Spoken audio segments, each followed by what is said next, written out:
நம்ம இன்றைக்கி மிக முக்கியமான ஒரு காரியத்தை குறித்து உங்களோட அப்படியே பேசி அப்படியே ஒரு சில பாடல்களை இடையிலே பாடி நம்ம ஆண்டவரை மகிமைப்படுத்த போகிறோம்.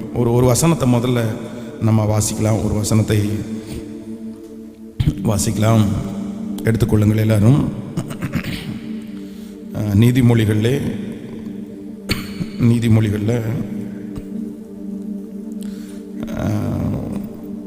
27ஆம் அதிகாரத்தை எடுத்துக்கொள்ளுங்கள். நீதிமொழிகள் 27 12வது வசனத்தை வாசிக்கலாமா? நீதிமொழிகள் 27ஆம் அதிகாரத்திலே 12வது வசனம் சேர்ந்து வாசிக்கலாமா எல்லாரும்? 27ஆம் அதிகாரம் 12வது வசனம். விவேகி ஆபத்தை கண்டு மறைந்து கொள்ளுகிறான், பேதைகளோ நெடுக போய் தண்டிக்கப்படுகிறார்கள். இன்னொரு விஷயம் கூட வாசிக்கலாம். விவேகி ஆபத்தை கண்டு மறைந்து கொள்ளுகிறான், பேதைகளோ நெடுக போய் தண்டிக்கப்படுகிறார்கள். அந்த நெடுக அப்படின்ற அந்த வார்த்தையை நம்ம என்ன சொல்லலாம்? வலிய அப்படின்னு சொல்லலாம். நம்ம ஊர் பாஷையின்படி சொன்னால் வலிய போய், அதுக்கும் அவங்களுக்கும் சம்பந்தமே இருக்காது. அதை வாலண்டியராக போய் ரொம்ப அழகாக சொல்லுகிறது. விவேகி அங்கே ஆபத்து இருக்குது அப்படின்னு தெரிஞ்ச உடனே, விவேகி அப்படின்னு சொன்னால் ஞானம் உள்ளவன் வச்சுக்கோங்க. இந்த ஞானம் உள்ளவன் என்ன பண்ணுறானாமா, ஆபத்தை கண்டு மறைந்து கொள்ளுகிறான். இது ஆபத்து இருக்குது, நம்ம கொஞ்சம் மறைஞ்சுக்குவோம் அப்படின்னு. ஆனால் பேதைகளோ நெடுக போய் வாலண்டியராக போய் தண்டிக்கப்படுகிறார்கள். அவர்களுக்கும் அந்த பிரச்சனைக்கும் சம்பந்தமே இல்லை. அவர்கள் அங்கே தண்டனைக்குரியவர்கள் அல்ல, அந்த தண்டனை அவர்களுக்குரியது அல்ல. இல்லைன்னா அந்த தண்டனை அனுபவிக்கிறதுக்கு அவர்கள் தவறு செய்தவர்களும் அல்ல. பொதுவாக ஒரு தப்பு பண்ணுனா தண்டிக்கப்படணும். ஆனால் பேதையாக இருக்கிற ஒரு மனுஷன் தப்பே செய்யாம என்ன பண்றானமா, வாலண்டியரா போய் தண்டிக்கப்படுகிறான். கடந்த சில மாதங்களுக்கு முன்பாக ஒரு நபர் இந்த காது கிட்டத்தட்ட அரை காது இல்லை, அவருடைய காது முழுக்க அப்படியே ரொம்ப ஒரு மாதிரி பார்த்தாலே நமக்கு விகாரமாக இருந்துச்சு. அந்த காது பாதியை வெட்டி போயிருச்சு தோலோட. அப்போ அதில் மருந்தெல்லாம் வச்சு கட்டியிருக்காங்க. அந்த மருந்து அவர் கிளீன் பண்ணி அப்போ இருக்கும்போது நான் அவரை பார்க்குறேன். எனக்கு ஆச்சரியமாக இருந்து, காதில் அடிபடுறதுக்கு என்ன அப்படின்னு கேட்டால், அவங்க ஃப்ரெண்ட்ஸ் அவங்க ஒரு சிலர் சண்டை போட்டுருந்துருக்குறாங்க. அந்த சண்டை போடுறத தடுக்க போனாராமா இவர் தண்ணி அடிச்சிருந்துருக்கிறாரு. இவர் தடுக்க போனவருக்கு அவங்க போடுற சண்டையினால என்னாச்சு அப்படின்னு சொன்னால், ஒருத்தன் வெட்டினது இவர் காதில் பட்டு அந்த காது துண்டா போய் அப்படியே சொதன்னு இருக்கு அவருடைய அந்த காது. எனக்கு ரொம்ப வருத்தமாக இருந்துச்சு. அவர் அந்த இடத்துல தப்பு செய்யலை, அந்த தண்டனை அவருக்குரிய தண்டனையும் அல்ல. ஆனால் ஏன் அப்படின்னு சொன்னால், ஒரே ஒரு பேதைத்தனம் அந்த தேவையில்லாத ஒரு பனிஷ்மெண்ட்டை, ஒரு கஷ்டத்தை இவருடைய வாழ்க்கையில் கொடுத்துச்சு. அப்போ இன்றைக்கு காலையிலிருந்து நான் ஆண்டவருடைய சமூகத்திலே வார்த்தைக்காக ஜெபம் பண்ணும்போது, நீங்கள் பேதைகளாக இருக்கக்கூடாது அப்படின்னா ஆண்டவர் என் இருதயத்தில் பேசிகிட்டே இருக்கிறார். எப்படி இருக்கக்கூடாது அப்படின்னா, பேதைகளாக இருக்கக்கூடாது. பேதையான ஒரு மனுஷனாக நம்ம இருப்போமையான்னு சொன்னால், நம்ம தவறே செய்யாமல் தண்டிக்கப்பட்டுருவோம், காரணமே இல்லாமல் தண்டிக்கப்படுறோம். நெடுக போய் வாலண்டியராக போய் நம்ம தண்டிக்கப்பட்டிருப்போம். அப்போது ஆண்டவரிடத்துல நம்ம எல்லாருமே கேட்கணும், ஆண்டவரே ஒரு புது வருஷத்தை நம்ம சந்திக்க போகிறோம், ஒரு புது நாட்களை சந்திக்க போகிறோம். நானும் எங்கள் பிள்ளைகளோ எப்படி இருக்கக்கூடாது அப்படின்னா, பேதைகளாக இருக்கக்கூடாது ஆண்டவரே, பேதைத்தனம் எங்களுக்குள்ள இருக்கக்கூடாதுப்பா. அப்போ ஆண்டவருடைய பிள்ளைகள், ஆண்டவருடைய சத்தியத்தை கேட்கிற நம்ம எப்படி இருக்கணும்னு ஆண்டவர் விரும்புறாரு அப்படின்னா, நம்ம ஞானிகளாக தான் இருக்கணும்னு நம்ம விரும்புறாரு. ஏன் அப்படின்னு சொன்னால், கர்த்தர் சொல்றாரு, உங்களில் ஒருவன் ஞானத்தில் குறைவுள்ளவனாய் இருந்தால் யாவருக்கும் சம்பூரணமாய் கொடுக்கிறவரும் ஒருவரையும் கடிந்து கொள்ளாதவருமாய் இருக்கிற தேவனிடத்தில் கேட்க கடவன், அப்பொழுது அவர் அவர்களுக்கு என்ன செய்யறாராமா, அந்த ஞானத்தை தந்தருள்வாராமா. பொதுவாகவே நம்ம எல்லாரும் ஞானம் உள்ளவர்கள் அப்படின்னு நம்ம சொல்ல முடியாது. நம்ம ஞானம் உள்ளவர்கள் அல்ல. நம்முடைய பெற்றோர்களும் ஞானம் உள்ளவர்கள் அல்ல. ஆனா நான் என்ன நம்புறேன் அப்படின்னு சொன்னா, உலகத்தில் இருக்கிற வரைக்கும் நம்ம ஞானம் இல்லவர்களா இருந்தா பரவாயில்ல. ஆனா ஆண்டவருக்குள்ள வந்ததற்கு பிறகு, இந்த வேதத்தை தூக்குனதற்கு பிறகு, ரட்சிக்கப்பட்டதற்கு பிறகு நம்ம ஏதோ ஒரு சில விஷயத்துல நம்ம தவறுகிறோம். ஆனா ரொம்ப பேதைகளாகவும் இருந்துடக்கூடாது. நம்ம ஞானம் உள்ளவர்களாய் மாற வேண்டும் என்கிறது தான் ஆண்டவருடைய ஒரு பெரிய விருப்பம், ஆண்டவருடைய ஒரு பெரிய இஷ்டம். ஆண்டவர் அதற்காக தான் சொல்றாரு, நீ கவலைப்படாத, நீ பேதையா இருக்கிறதுக்காக கவலைப்படாத, நான் உனக்கு ஞானத்தை தர்றேன், நான் உனக்கு சொல்லி தர்றேன், நான் உனக்கு கற்றுத்தர்றேன் அப்படின்னு ஆண்டவர் சொல்றாரு. அப்போ நான் என்ன நம்புறேன் அப்படின்னா, எதுவா இருந்தாலும் நீங்க ஆசைப்படாம உங்களுக்கு கிடைக்காது. நான் சொல்றது உங்களுக்கு புரியுதா? எதுவா இருந்தாலும் ஆசைப்படணும், அதற்காக விண்ணப்பமும் செலுத்தணும். மனசுக்குள்ள ஆசையும் வேணும், அதே நேரத்தில் நம்ம ஜெபமும் பண்ணணும். ஆனா நிறைய பேருக்கு அந்த ஆசைக்குள்ளேயே நம்ம வரல அப்படின்னு சொன்னா நம்ம எப்படி அதை பெற்றுக்கொள்ள முடியும்? ஒரு ஒரு ஒரு ஆண்டவருடைய பிள்ளை பேதைத்தனமா இருக்கிறத பார்த்து நம்ம என்ன பண்ணணும்னா, ஆண்டவரே நான் ரொம்ப பேதையா இருக்கிறேன், அதுக்கு தான் நான் நெடுக போய் தண்டிக்கப்படுறேன், எனக்கு தேவையில்லாத பிரச்சனை, நான் ஏன் இப்படி சிக்கிட்டேன், எனக்கு மன்னிச்சிருங்க ஆண்டவரே, நான் ஞானமா நடக்கணும்னு ஆசைப்படுறேன், நான் இந்த மாதிரி விஷயத்துல எல்லாம் மாட்டக்கூடாது அப்படின்னு ஒரு ஆசை மனதுக்குள்ளே எழும்பி அதை ஒரு ஜெபமா மாத்துனீங்க அப்படின்னு சொன்னா, நம்முடைய ஆண்டவர் என்ன பண்ணுவார் அப்படின்னா, எல்லா புத்திக்கும் மேலான தேவ சமாதானத்தை நமக்கு தர வல்லவராக இருக்கிறார். அப்போ நான் இன்றைக்கு என்ன சொல்ல வரேன் அப்படின்னு சொன்னா, ஆண்டவருடைய பிள்ளைகள் எல்லாருமே அதற்காக என்ன பண்ணுவோம் அப்படின்னா, விருப்பப்படுவோம், ஒரு ஆசைப்படுவோம். ஆண்டவரே நானும் என்னுடைய மக்களும் என்னுடைய பிள்ளைகளும் எப்படி இருக்கக்கூடாது அப்படின்னு சொன்னா, பேதைகளா இருக்கக்கூடாது அப்படின்னு நம்ம ஜெபம் பண்ணணும். எதற்காக ஜெபம் பண்ணணும் சொல்லுங்க? பேதைகளா இருக்கக்கூடாதுன்னு ஜெபம் பண்ணணும். இன்றைக்கு நடக்கிற சில விஷயங்களை பார்த்தீங்க அப்படின்னு சொன்னா ரொம்ப கொடுமையானதா இருக்குது. பாருங்க, ஒரு ஒரு ஒரு கணவனை இழந்த ஒரு சகோதரி 2 பிள்ளைகளோடு இருக்கிறாங்க. அந்த 2 பிள்ளைகளோடு இருக்கிற சகோதரிக்கு ஒரு வீட்டில் ஒரு அடைக்கலம் கொடுக்குறாங்க. அப்போ அடைக்கலம் கொடுத்த உடனே அவங்க என்ன பண்ணுறாங்க அப்படின்னா, அதை மிஸ்யூஸ் பண்ணுறாங்க. தன்னுடைய பிள்ளைகளுக்கும் தனக்கும் அடைக்கலம் கொடுத்ததுனால இவங்க என்ன பண்ணிடுறாங்க அப்படின்னு சொன்னால், அதை பயன்படுத்தி அந்த அவங்கள பாதுகாப்பை பயன்படுத்தி நிறைய ஆண்டவருக்கு விரோதமான காரியங்கள் எல்லாம் செய்கிறாங்க. உடனே ஆண்டவர் ஒரு எச்சரிப்பு கொடுக்குறாரு, இல்லை இந்த மாதிரி ஆட்களை நீ உன்னை பக்கத்தில் வச்சுக்காத, இவங்க பாரு நீ கொடுத்த அந்த ஆதரவை வச்சு இவங்க பெரிய பெரிய முயற்சி எடுக்கிறாங்க, ஆண்டவருக்கு விரோதமான தவறு பண்ணுறாங்க. அப்போது நம்ம என்ன பண்ணணும் அப்படின்னு சொன்னால், ஓகே அவ்வளோதான், தெரிஞ்சுக்கிட்டோம், அறிஞ்சுக்கிட்டோம், இந்த புத்துக்குள்ளே பாம்பு இருக்குது அப்படின்னு தெரியுது, அதுக்கப்புறம் அதுக்குள்ளே கை கூடக்கூடாதுல்ல. திரும்ப ஒரு 6 மாதம் தாண்டின உடனே அவர்கள் ஏதோ ஒரு இறக்கத்தை சம்பாதிச்ச உடனே திரும்ப அவங்கள திரும்பவும் தனக்கு கொண்டு வச்சு இன்னைக்கு ஒரு சிக்கல் அல்ல, பெரிய சிக்கல்ல இவங்க மாட்டிட்டாங்க. அவங்களுக்காக ஜாமீன் கையெழுத்து போட்டு பணத்தை கடனா வாங்கி கொடுத்துருக்குறாங்க. அவங்க இப்போ பணத்தை எல்லாம் தூக்கிட்டு ஓடியே போயிட்டாங்க, தன்னுடைய 2 பிள்ளைகளையும் விட்டுட்டு கூட ஓடி போயிட்டாங்கன்னு வச்சுக்கோங்க. அப்போ ஆண்டவருடைய பிள்ளைகளே, நான் என்ன சொல்ல வரேன் அப்படின்னு சொன்னா, நம்ம நெடுக போய் என்ன பண்ணிடக்கூடாது. ஒரு விஷயம் ஆண்டவர் நம்ம எச்சரிப்பார், ஒரு விஷயம் ஆண்டவர் நமக்கு சொல்லி தருவார். சிம்சோனை குறித்து வேதம் சொல்கிறது, எல்லா விதத்திலும் அவன் ஞானவானா இருந்தான். ஒரு நரியினுடைய வாழை பிடிச்சி கட்டி இவங்களுடைய வேளாண்மைக்குள்ள அனுப்புனா இவங்களுடைய வேளாண்மை நாசமாகும்னு அவனுக்கு தெரியும். அந்த ஞானம் அவனுக்குள்ள இருந்திருக்கு. ஒரு சிங்கத்தை கொன்று அந்த சிங்கத்தினுடைய பணத்துக்குள்ள தேன் கூடு கட்டி இருக்கும் அப்படின்னு கெஸ் பண்ணி அந்த ஞானம் அவனுக்குள்ள இருக்குது. ஒரு கழுதையினுடைய தாடை எலும்பை வச்சு, தாடை எலும்பு ரொம்ப பலம், இந்த தாடை எலும்பை வச்சு அடிச்சா 1000 பேரை ஜெயிச்சிடலாம் அப்படின்னு சொல்ற அந்த ஞானம் அவனுக்கு இருக்குது. நிறைய ஞானம் அவனுக்கு இருக்குது. ஆனா ஒரு விஷயத்துல என்ன பண்ணிட்டான் அப்படின்னு சொன்னா, அந்த தொழிலாளருடைய விஷயத்துல ஆண்டவர் நிறைய டைம் எச்சரிக்கிறார், இது சரியில்லாத இடம், நீ இந்த இடத்த விட்டு. ஆனா எத்தனையோ எச்சரிப்பை கேட்டோம், அந்த விஷயத்துல அவன் எப்படி இருந்தான் அப்படின்னு சொன்னா, பேதையா இருந்தான், அவனுக்கு எதுவுமே தெரியல. அப்ப நெடுக போய், காரணமே இல்லாம போய் அவன் அந்த இடத்துல, சிம்சோனை பொறுத்த வரைக்கும் அப்படிப்பட்ட ஒரு தண்டனை அவன் வாங்க வேண்டியதே இல்லை. அவனுடைய கண்கள் பிடுங்கப்பட வேண்டிய அவசியம் இல்லை. எதுக்கு பிடுங்கப்படணும்? அவன் எதிரிக்கு முன்பாக விளையாட்டு காண்பிக்கிற பொருளாக அவன் மாறப்பட வேண்டிய அவசியம் இல்லை. ஏன் அப்படின்னு சொன்னா, அதான் வாலண்டியரா போய் தண்டிக்கப்படுவதற்கு என்ன காரணம் அப்படின்னா, ஆண்டவர் சில நேரங்களிலே சிலரை குறித்து நமக்கு கற்றுக் கொடுத்து நம்மளை எச்சரிக்கும் போது, ஆண்டவருடைய பிள்ளைங்க அதுக்கப்புறம் என்ன பண்ணணும் அப்படின்னா, வாழ்நாள் முழுவதும் எப்படி இருக்கணுமா, வாழ்நாள் முழுவதும் நம்ம கேர்ஃபுல்லா இருக்கணும். சிலர் உடனே சொல்லுவாங்க, பாஸ்டர் அப்படின்னா மாறவன் எல்லா நாளும் தப்பு பண்ணிட்டே தான் இருப்பானா, ஒரு நாள் மாறவே மாட்டானா, அவனுக்கு நம்ம சான்ஸே கொடுக்க முடியுமா? நான் சொல்றேன், மாறுகிறவர்கள் நிறைய பேர் இருக்காங்க, அது வேற கேட்டகரி.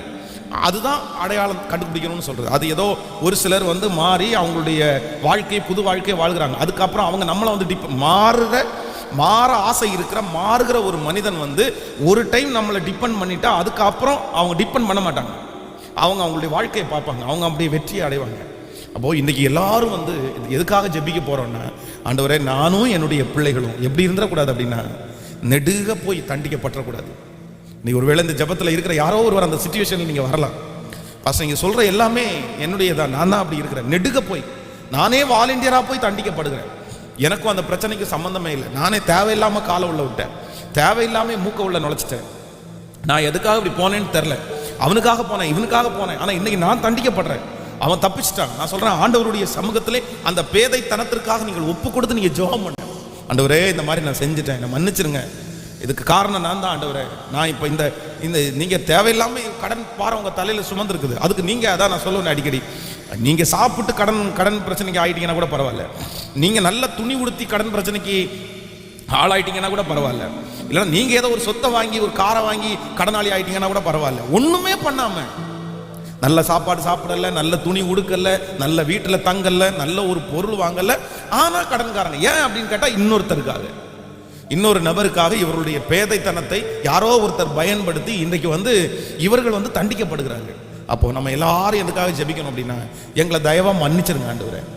உடனே கேள்வி கேட்டுட்டு கூடாது, என்ன கர்த்தரங்களுக்கு தப்பிச்சுக்க வேண்டியதானே, ஆண்டவர் எங்களை காப்பாற்றிருக்க வேண்டியதானே, நான் தான் ஞானம் இல்லைன்னு தெரியக்கூடாது, அப்படியெல்லாம் சொல்லக்கூடாது. நம்ம தப்பு. அவர் ஆண்டவர் எத்தனையோ வார்த்தைகளை எழுதி வைத்திருக்கிறார், அதை கேட்காதது நம்ம மேலே தவறு. அதனால எல்லாரும் ஃபஸ்ட்டு நம்ம எதற்காக ஜெபிக்க போகிறோம் அப்படின்னா, ஆண்டவரே நானும் என் பிள்ளைகளும் எப்படி இருக்கக்கூடாது அப்படின்னா நெடுக போய் எங்கேயுமே என்ன பண்ணிக்கூடாதுன்னா தண்டிக்கப்படக்கூடாது. ஆமேன்னு சொல்லுங்கள் பார்க்கலாம். எல்லாரும் அப்படியே கரங்களை உயர்த்துங்க, எல்லாரும் ஒரு ஜெபமாய் அதை செய்யுங்க. ஆண்டவரே நான் அதற்காக ஆசைப்படுறேன்னு சொல்லுங்க. ஆண்டவரத்தில் ஆண்டவரே நான் அதற்காக விருப்பப்படுகிறேன் சொல்லுங்கள். ஒவ்வொருத்தரும் சொல்லுங்க, ஆண்டவரே அப்பா நான் அதற்காக ஜெபிக்கிறேன், ஆண்டவரே எனக்கு அப்படிப்பட்ட ஒரு கிருபை வேண்டும் என்று ஆண்டவரத்தில் கேளுங்க. ஹல்லேலூயா, ஸ்தோத்திரம் ஸ்தோத்திரம் ஸ்தோத்திரம். ஆண்டவரே உமக்கு ஸ்தோத்திரம். எங்களுக்கு ஒரு இரக்கத்தை செய்யும், எனக்கும் என் பிள்ளைகளுக்கும் ஒரு உதவியை செய்யுங்க ஆண்டவரே. ஸ்தோத்திரம் ஸ்தோத்திரம் ஸ்தோத்திரம் ஸ்தோத்திரம். ஆண்டவரே உமக்கு நன்றியப்பா நன்றியப்பா நன்றியப்பா. உங்களாலே செய்ய முடியும் ஆண்டவரே, உங்களாலே செய்ய முடியும். எல்லாரும் இருதயத்தின் ஆழத்தில் இருந்து, தகப்பனே உங்களால் தான் அதை பண்ண முடியும் ஆண்டவரே, ஆண்டவரே உங்களால் தான் அதை பண்ண முடியும் ஆண்டவரே. நீங்கள் எனக்கு அந்த அப்படிப்பட்ட ஒரு கிருபையை கர்த்தர் தாங்க ராஜா. ஹல்லேலூயா ஹல்லேலூயா ஹல்லேலூயா. இயேசுவே நீர் எனக்கு கற்றுத்தருகிறவராச்சே. ஹல்லேலூயா. எங்களுக்குள்ள வாசம் பண்ணுகிற ஆவியானவரே, உங்களை தவிர வேற யார் எங்களுக்கு கற்றுத்தர முடியும் ஆண்டவரே. இப்பொழுது இந்த உபவாச ஜெபத்தில் நாங்கள் எல்லாரும் அதற்காக வாஞ்சிக்கிறோம்.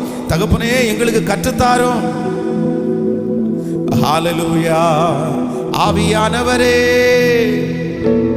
ஆவியானவரே பரிசுத்த ஆவியானவரே ஆவியானவரே ஆவியானவரே பரிசுத்த ஆவியானவரே.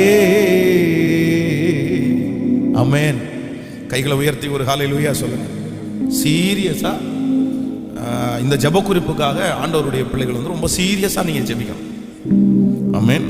பொதுவாக வந்து சில அம்மா அப்பா வந்து ரொம்ப நல்ல அம்மா அப்பாவா, எந்த மறையும் ஒளிவும் வீடுகளில் இல்லாதனால நிறைய பிள்ளைங்க எப்படி இருப்பாங்க அப்படின்னு சொன்னால் ரொம்ப பேதத்தனமாக இருப்பாங்க, அவனுக்கு எதுவுமே தெரியாது. ஒரு துஷ்டமான அம்மா அப்பாவுக்கு பிறந்த பிள்ளைங்க பார்த்தீங்க அப்படின்னா பயங்கர ஷார்ப்பாக இருப்பாங்க. அவங்க அந்த மாதிரி தன்னுடைய வீடுகளில் வந்து பொய் அந்த மாதிரி எல்லாம் நிறைய கற்றுக்குறாங்க, ஏமாத்துறது இதெல்லாத்தையும் கற்றுக்குறாங்க. ஆனால் நல்ல அம்மா அப்பாவுடைய பிள்ளைங்க, நல்ல வளர்ப்புக்குள்ளான பிள்ளைங்க பார்த்தீங்கன்னா நிறைய பிள்ளைங்க பேதையாக இருப்பாங்க, ரொம்ப பேதையாக இருப்பாங்க. அவங்க அம்மா அப்பாவே அவ்வளோ பேதை, அந்த பையனை பிள்ளைங்களை பார்த்தீங்க அப்படின்னா அதை விட பேதைகளாக இருப்பாங்க. அப்போது நம்ம என்ன பண்ணணும் அப்படின்னா, நம்முடைய பிள்ளைகளுக்காகவும் நம்ம என்ன ஜெபிக்கணும் அப்படின்னா, ஆண்டவரே என்னுடைய பிள்ளைக்கு ஒரு நல்ல ஷார்ப் மைண்டை கொடுங்க ஆண்டவரே. அவன் அவன் அவன் யாராக இருந்துடக்கூடாதுன்னா, அவன் பேதையாக இருந்துடக்கூடாது. பாருங்க இன்னைக்கு இருக்கிற காலங்களில் வந்து இந்த சின்சியராக லவ் பண்ணுறது அப்படின்றது வந்து ரொம்ப குறைஞ்சிருச்சு. இப்போ இருக்கிற நிறைய பார்த்தீங்க அப்படின்னு சொன்னால், பிடிச்சா ஏற்றுக்கிறான், பிடிக்கலன்னா விட்டுட்டு போயிட்டாரு, அவ்வளோதான். உனக்கு பிடிச்சா அண்டர்ஸ்டாண்டிங் வந்துச்சா இல்லையா விட்டுரு, நீ யாரையாவது பார்த்துட்டு நான் யாரையாவது பார்த்துருவேன், நான் யாரையாவது கல்யாணம் பண்ணி நீ யாரையாவது கல்யாணம் பண்ணி, அப்படிப்பட்ட ஒரு காலகட்டத்துக்குள்ளே நம்முடைய உலகம் தள்ளப்பட்டுருச்சு. இப்போ வந்து பழையது மாதிரி நம்ம வந்து பார்த்தீங்க அப்படின்னா ஒரு 20 வருஷத்துக்கு முன்னாடி எல்லாம் பார்த்தீங்க அப்படின்னா நிறைய சூசைட் நடந்துகிட்டே இருக்கும். அதான் அந்த கொடைக்கானலில் அந்த சூசைட் பாயிண்ட் அதை வந்து க்ளோஸ் பண்ணிட்டாங்க, ஊட்டியில் அந்த சூசைட் பாயிண்ட் க்ளோஸ் பண்ணிட்டாங்க. இப்படி நிறைய தற்கொலை பண்ணிட்டே இருப்பாங்க. மோஸ்ட்லி 90% சூசைட் எதுக்கு நடக்கும் அப்படின்னு சொன்னால் இந்த காதல் தோல்வியினால் தான் நடக்கும். ஆனால் இப்போ வந்து அந்த மாதிரி ரொம்பலாம் நடக்கிறது இல்லை. ஆனால் எங்கேயோ ஒரு இடத்துல நடக்குது. எங்கே அது நடக்குது அப்படின்னு பார்த்தா, யார் பேதையாக இருக்கிறாங்களோ இவங்களுடைய அன்பு எப்படி இருக்குன்னா பேதைத்தனமான அன்பாக இருக்கும். அப்படியே 100க்கு 100 அப்படியே நம்பிடுறாங்க. அதனால அவங்க வந்து தன்னுடைய வாழ்க்கையை முடிச்சுக்கலாம் அப்படின்னு நினைக்கிறாங்க. அப்போ நிறைய பிள்ளைகள் வந்து நல்ல அம்மா அப்பாவுக்கு பிறந்த பிள்ளைங்க நிறைய பேர் இப்போ எப்படி இருக்காங்கன்னா பேதைத்தனமாக இருக்கிறாங்க. அப்போ உங்களுடைய பிள்ளைகளுக்கு நீங்கள் அந்த ஷார்ப்பாக வாழ்றதற்கு கற்றும் கொடுக்கணும். அதே நேரத்தில் உங்கள் பிள்ளைகளுக்காக நம்ம என்ன பண்ணணும்னா ஜெபமும் பண்ணணும். ஆண்டவரே என்னுடைய பிள்ளையை என்ன பண்ணுங்க அப்படின்னா தேறினவனா நிறுத்துங்க. அவன் எங்கு போயும் நெடுக போய் என்ன பண்ணிடக்கூடாது அப்படின்னா தண்டிக்கப்படவே கூடாது, நெடுக போய் தண்டிக்கப்படக்கூடாது. அதான் வந்து என்னுடைய சின்ன மகன் 4th ஸ்டாண்டர்ட் 4ஆம் கிளாஸ் படிக்கிறேன். நேற்றைக்கு ரோட்டில் நான் வந்து வண்டி எடுக்கிறதுக்குள்ள அவன் ரோட்டில் நின்னா ஒரு பையன் வந்திருக்கான், ஒரு வாலிப பையன் வந்துட்டு இவனுடைய கையில் வந்து ஒரு பட்டர்ஃப்ளையை வந்து ஒரு பாக்ஸில் அடைச்சி கொடுத்துருக்கான். அவன் கையில் சின்னவன் கையில் கொடுத்துட்டு எப்பா இதை வச்சுக்கோ, ஒரே நிமிஷம் வச்சுக்கோ அப்படின்னு கொடுத்துருக்குறான். உடனே இவன் என்ன பண்ணிட்டான் அப்படின்னு சொன்னால் அந்த பட்டர்ஃப்ளை கையில் வாங்கிட்டான். வாங்கி வச்சுட்டு அது உள்ளே வந்து அது துடிச்சிட்டு இருக்கும்ல வெளியே போகிறதுக்கு. உடனே இவன் என்ன பண்ணியிருக்கான்னா அவன்கிட்ட கேட்டிருக்கான், அண்ணன் ஏன்னா இந்த மாதிரி வந்து இந்த பட்டர்ஃப்ளை இதுக்குள்ளே அடைச்சி வச்சுருக்கிறீங்க, அது ரொம்ப கஷ்டப்படுது, அதை திறந்து விட்டுறலாமான்னு கேட்டிருக்கான். திறந்து விட்டுறலாமா அப்படின்னு. அப்படிலாம் திறந்து விடக்கூடாது, நான் கஷ்டப்பட்டு பிடிச்சேன்னா அவன் சொல்லியிருக்கிறான். சொன்ன உடனே இல்லை அதுக்கும் ஜீவன் இருக்குல்ல, அது பாவம் இல்லை, அது கஷ்டப்படும் இல்லை, அதனால திறந்து விட்டுரும் அப்படின்னு. உடனே அவன் வந்து வாங்கிட்டு போயிட்டான். அவன் உடனே இவன்கிட்ட கேட்டிருக்கான், நீ என்ன படிக்கிற அப்படின்னு கேட்டிருக்கான். அவன் 4th படிக்கிறேன் அப்படின்னு சொல்லியிருக்கான். அப்போ என்கிட்ட வந்து சொன்னான், இந்த மாதிரி அந்த அண்ணன் அந்த பட்டர்ஃப்ளையை கொடுமைப்படுத்துறாரு, நான் அதை திறந்து விடலான்னு நினச்சேன், ஆனால் அப்புறம் அவன் வாங்கிட்டார் என் கையில் இருந்து. நான் உடனே சொன்னேன், இது உனக்கு தேவையில்லாத விஷயம், முதல்ல நீ என்ன பண்ணிடக்கூடாது, நீ வாங்கினதே முதல்ல தப்பு. அது அண்ணனா நான் வாங்குவேனா நீ வச்சுக்கோ அப்படின்னு சொல்லி கொடுத்துருவோம், அவ்வளோதான். வாங்கிட்டு அவன் பிடிச்சி வச்சிருக்கிற பட்டர்ஃப்ளைவை நீ அது மேலே பரிதாபப்பட்டு பறக்க விட்டான்னா அவன் பெரிய பையன் ஒன்று அடிச்சிட்டானா, நீங்க என்ன டாடி இப்படி சொல்றீங்க, அது ஒரு ஜீவன் இல்லை டாடி, அதை நம்ம விட்டு அதை கொல்லக்கூடாது இல்லை, ஏசப்பா அப்படி தானே சொல்லி இருக்கிறாரு, பைபிள் அப்படி தானே சொல்லுது, இதான் அப்படி எனக்கு அவன் பிரசங்கம் பண்றான், நீ அப்படியெல்லாம் நீங்க தானே பிரசங்கம் பண்ணியிருக்கிறீங்க நம்ம யாரையும் துன்புறுத்தக்கூடாது அப்படின்னு. அப்ப துன்புறுத்துறதை நம்ம எப்படி வந்து விடலாம் அப்படின்னு. அப்ப நான் சொன்னேன், அது வந்து அவனுடைய பார்ட்டு, அதனுடைய தண்டனை ஆண்டவர் அவனுக்கு தான் கொடுக்க போறாரு, உனக்கு தர போறது இல்லை. பட் நீ அந்த இடத்துல போன அப்படின்னு சொன்னா, நீ காப்பாத்துறேன்ற பேரொழியில போன நீ தான் அடி வாங்குவ. அதனால அந்த மாதிரி பெரிய பசங்களோட நீ வந்து இது பண்ணக்கூடாது அப்படின்னு நான் சொல்றேன். அப்போ ஒன்று நினைத்துக் கொள்ளுங்கள் ஆண்டவருடைய பிள்ளைகளே, இது சின்ன வயசு மட்டும், சின்ன வயசா இருந்தனால பிரச்சனை இல்லை, வாலிப பசங்கள் ஆனதுக்கு அப்புறம் கூட நம்முடைய பிள்ளைகள் எப்படி இருக்காங்க அப்படின்னா, நிறைய பேர் எப்படின்னா பேதைகளாகவே இருக்கிறாங்க, ரொம்ப பேதைகளாகவே இருக்காங்க. அவங்க தப்பு பண்ணி தண்டிக்கப்படுறதை குறித்து கவலை இல்லை. அதனால எல்லாரும் இந்த நம்ம என்ன ஜபிக்கணும் அப்படின்னு சொன்னா, ஆண்டவரே எங்களுக்கு என்ன கொடுங்க அப்படின்னு. அதை ரொம்ப அழகா எழுதுறேன், நாங்கள் ஞான இருதயம் உள்ளவர்கள் ஆகும்படி எங்களுக்கு நாட்களை எண்ணும் அறிவை எங்களுக்கு தாரும் அப்படின்னு சொல்லி மோசை ஜபிக்கிறேன். அப்ப நம்ம எல்லாரும் எதற்காக ஜபிக்கணும் அப்படின்னா, ஆண்டவரே எனக்கும் என் பிள்ளைகளுக்கும் எப்படி இருக்கணும்னா, நாங்கள் பேதைகளாக என்ன பண்ணிடக்கூடாதுன்னா, நெடுக போய் நாங்கள் என்ன பண்ணிடக்கூடாதுன்னா தண்டிக்கப்பட்டவே கூடாது ஆண்டவரே. ஆமேன் சொல்லுங்க பார்க்கலாம். அப்படியே கைகளை மேல உயர்த்தி சத்தமா எல்லாரும் ஒரு ஜபமாவே இந்த உபவாச ஜபத்தை நம்ம கொண்டு போயிடலாம். ஹல்லேலூயா. உங்களால முடியும் ஆண்டவரே, உங்களால முடியும், உங்களால முடியும். ஹல்லேலூயா. நன்றி அப்பா, நன்றி அப்பா, ஓ நன்றி. எங்களுக்குள்ளே வாசம் செய்யும் ஆவியானவரே, இந்நாளில் உம் சித்தம் போல் நடத்தி செல்லும் ஐயா. எங்களுக்குள்ளே வாசம் செய்யும் ஆவியானவரே, இந்நாளில் உம் சித்தம் போல் நடத்தி செல்லும். சொல்லுங்க இப்போ, ஆவியானவரே, ஆவியானவரே, பரிசுத்த ஆவியானவரே. சொல்லுங்க எல்லாரும், ஆவியானவரே, ஆவியானவரே, பரிசுத்த ஆவியானவரே. எங்கு செல்ல வேண்டும், என்ன சொல்ல வேண்டும், வழி நடத்தும் ஆவியானவரே. எல்லாரும்.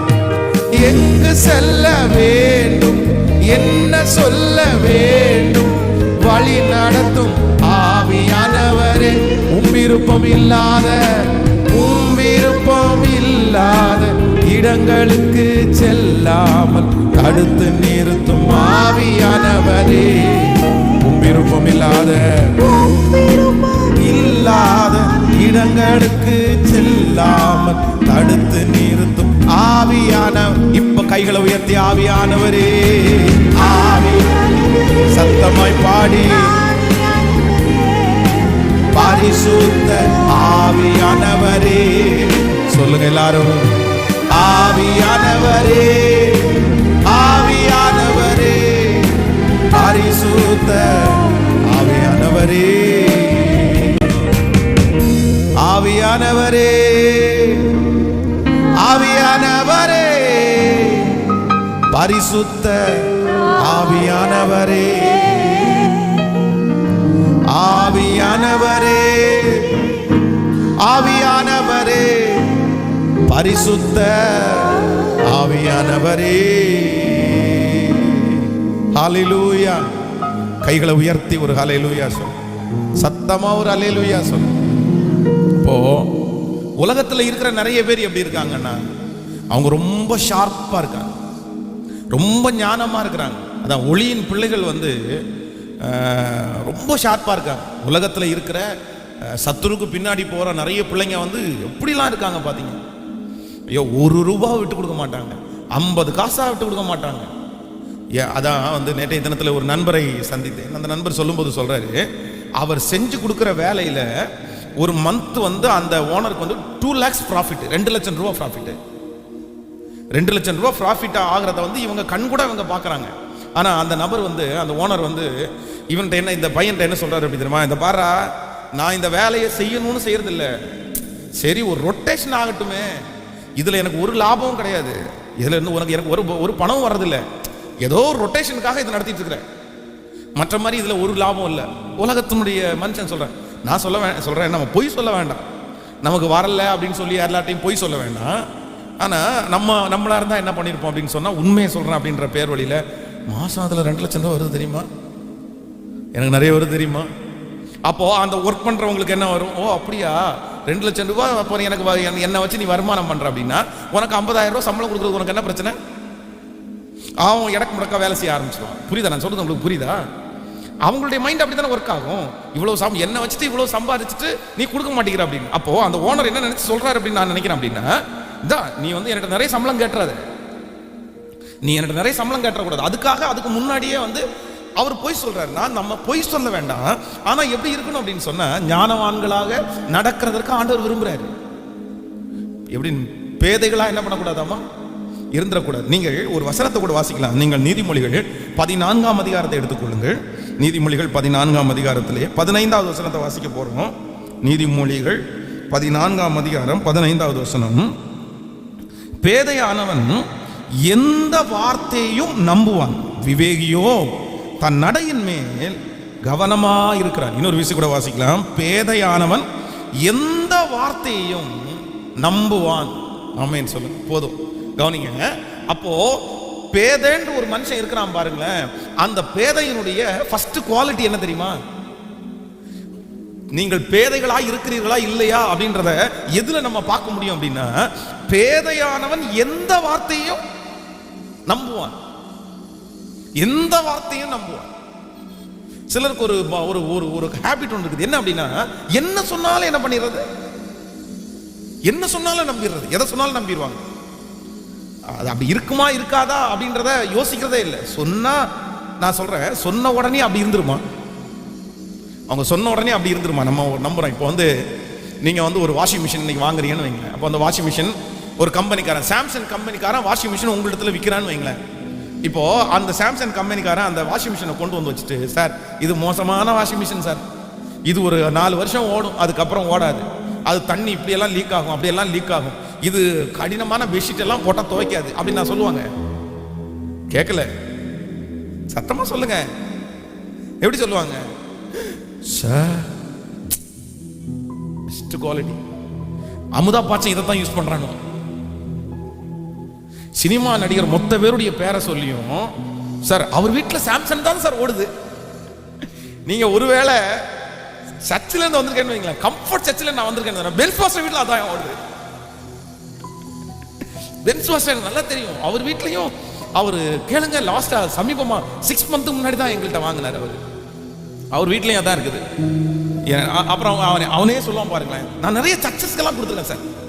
சார் அந்த 100 அடி ரோட்டில் சர்ச் இருக்கலாம், 100 அடி ரோட்டில் எங்க சர்ச் இருக்கு. ஆனால் ஒரு குத்து மதிப்பா 100 feet ஒரு சர்ச் இருக்குல்ல சார், அந்த ஃபாதருக்கு நான் தான் சார் கொடுத்தேன். இங்கே நான் தான் சார் கொடுத்தேன். RS பத்தில் நான் தான் சார் கொடுத்தேன். ஆக மொத்தத்தில் எல்லா பாஸ்டர்ஸையும் இதை தான் வாங்கிட்டாங்க. உடனே நம்ம ஆட்கள் அப்படியா பாஸ்டரே வாங்கியிருக்கிறாரா, பாஸ்டர் வாங்கினாருன்னா கண்டிப்பா நல்லா தான் வாங்கியிருப்பாரு. இத்தனை பரிசுத்தவான்கள் வாங்கியிருக்காங்களா, அப்போ நல்லா தான் இருக்கும். அதான் நீ வெயிட் பண்ணி இவன் சொல்றது உண்மையா பொய்யா, இவன் எப்படி பென்ச் பாஸ்டர் பார்த்துருப்பான், இவனுக்கு என்ன பென்ச் பாஸ்டருக்கு என்ன சம்பந்தம் அப்படின்னு ஏதாவது சொல்லணும்னு நினைச்சா அப்படி யோசிப்பாங்களா அப்படின்னு கேட்டான். சொன்ன வார்த்தையை உடனே என்ன பண்ணிடுறது, நம்பிடுறது. அதான் ஆண்டவர் என்ன சொல்றாரு அப்படின்னா, நீங்கள் பேதைகளா இருக்கிறீர்களே, ஆனால் பேதையினுடைய குவாலிட்டியை எல்லா வார்த்தையும் நீங்க நம்பினீங்கன்னா பேதைகள் நெடுக போய் தண்டிக்கப்படுகிறீர்கள். நீங்க எல்லா வார்த்தைகளையும் நீங்க நம்புவீர்களே, ஆனால் நீங்க நெடுக போய் தண்டிக்கப்படுவீங்க. அது எல்லா வார்த்தைகளும் நம்பக்கூடாது. பேசப்படுகிற எல்லா வார்த்தையும் ஆண்டவருடைய பிள்ளைகள் ஒரு நாள் நம்பிடக்கூடாது. அதை யோசிக்கணும். இல்லை இவங்க சொல்றது உண்மையா பொய்யா அப்படின்னு சொல்லி யோசிக்கணும். கவனிங்கள், எல்லா கடைகளுக்கும் அப்படி போகும்போது தான், எல்லா கடைகள்லையுமே பார்த்தீங்க அப்படின்னு சொன்னால் ஆஃபர் அப்படின்னு போடுவாங்க. இதெல்லாம் போடும்போது நம்ம நிறைய பேர் என்ன நினைக்கிறோம் அப்படின்னு சொன்னால், என்னமோ அவங்க நமக்கு என்னமா கொடுக்குற மாதிரி நினைக்கிறோம். இப்போ ஒரு ஆடியா 50% டிஸ்கவுண்ட் அப்படின்னு போடுறாங்கன்னு வைங்களேன்.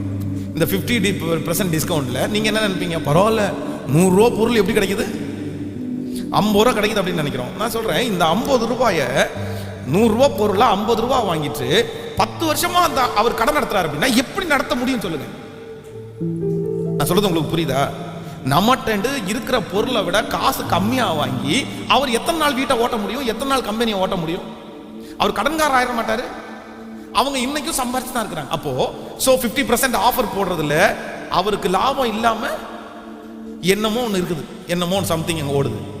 அப்போ ஆண்டவருடைய பிள்ளைங்க என்ன பண்ணணும்னா இப்படிதான் யோசிக்கணும். சொல்லப்படுகிற அவங்க இப்படி சொல்ல, இப்படி பண்ணித்தரேன் அப்படி பண்ணித்தரேன் அப்படின்னு சொன்ன உடனே ஆண்டவருடைய பிள்ளைங்க என்ன பண்ணிடக்கூடாதுன்னா, சொல்லப்படுகிற எல்லா வார்த்தையும் நீ என்ன பண்ணிடக்கூடாதுன்னா, அதான் அம்னோனை குறித்து வேதம் சொல்லுது.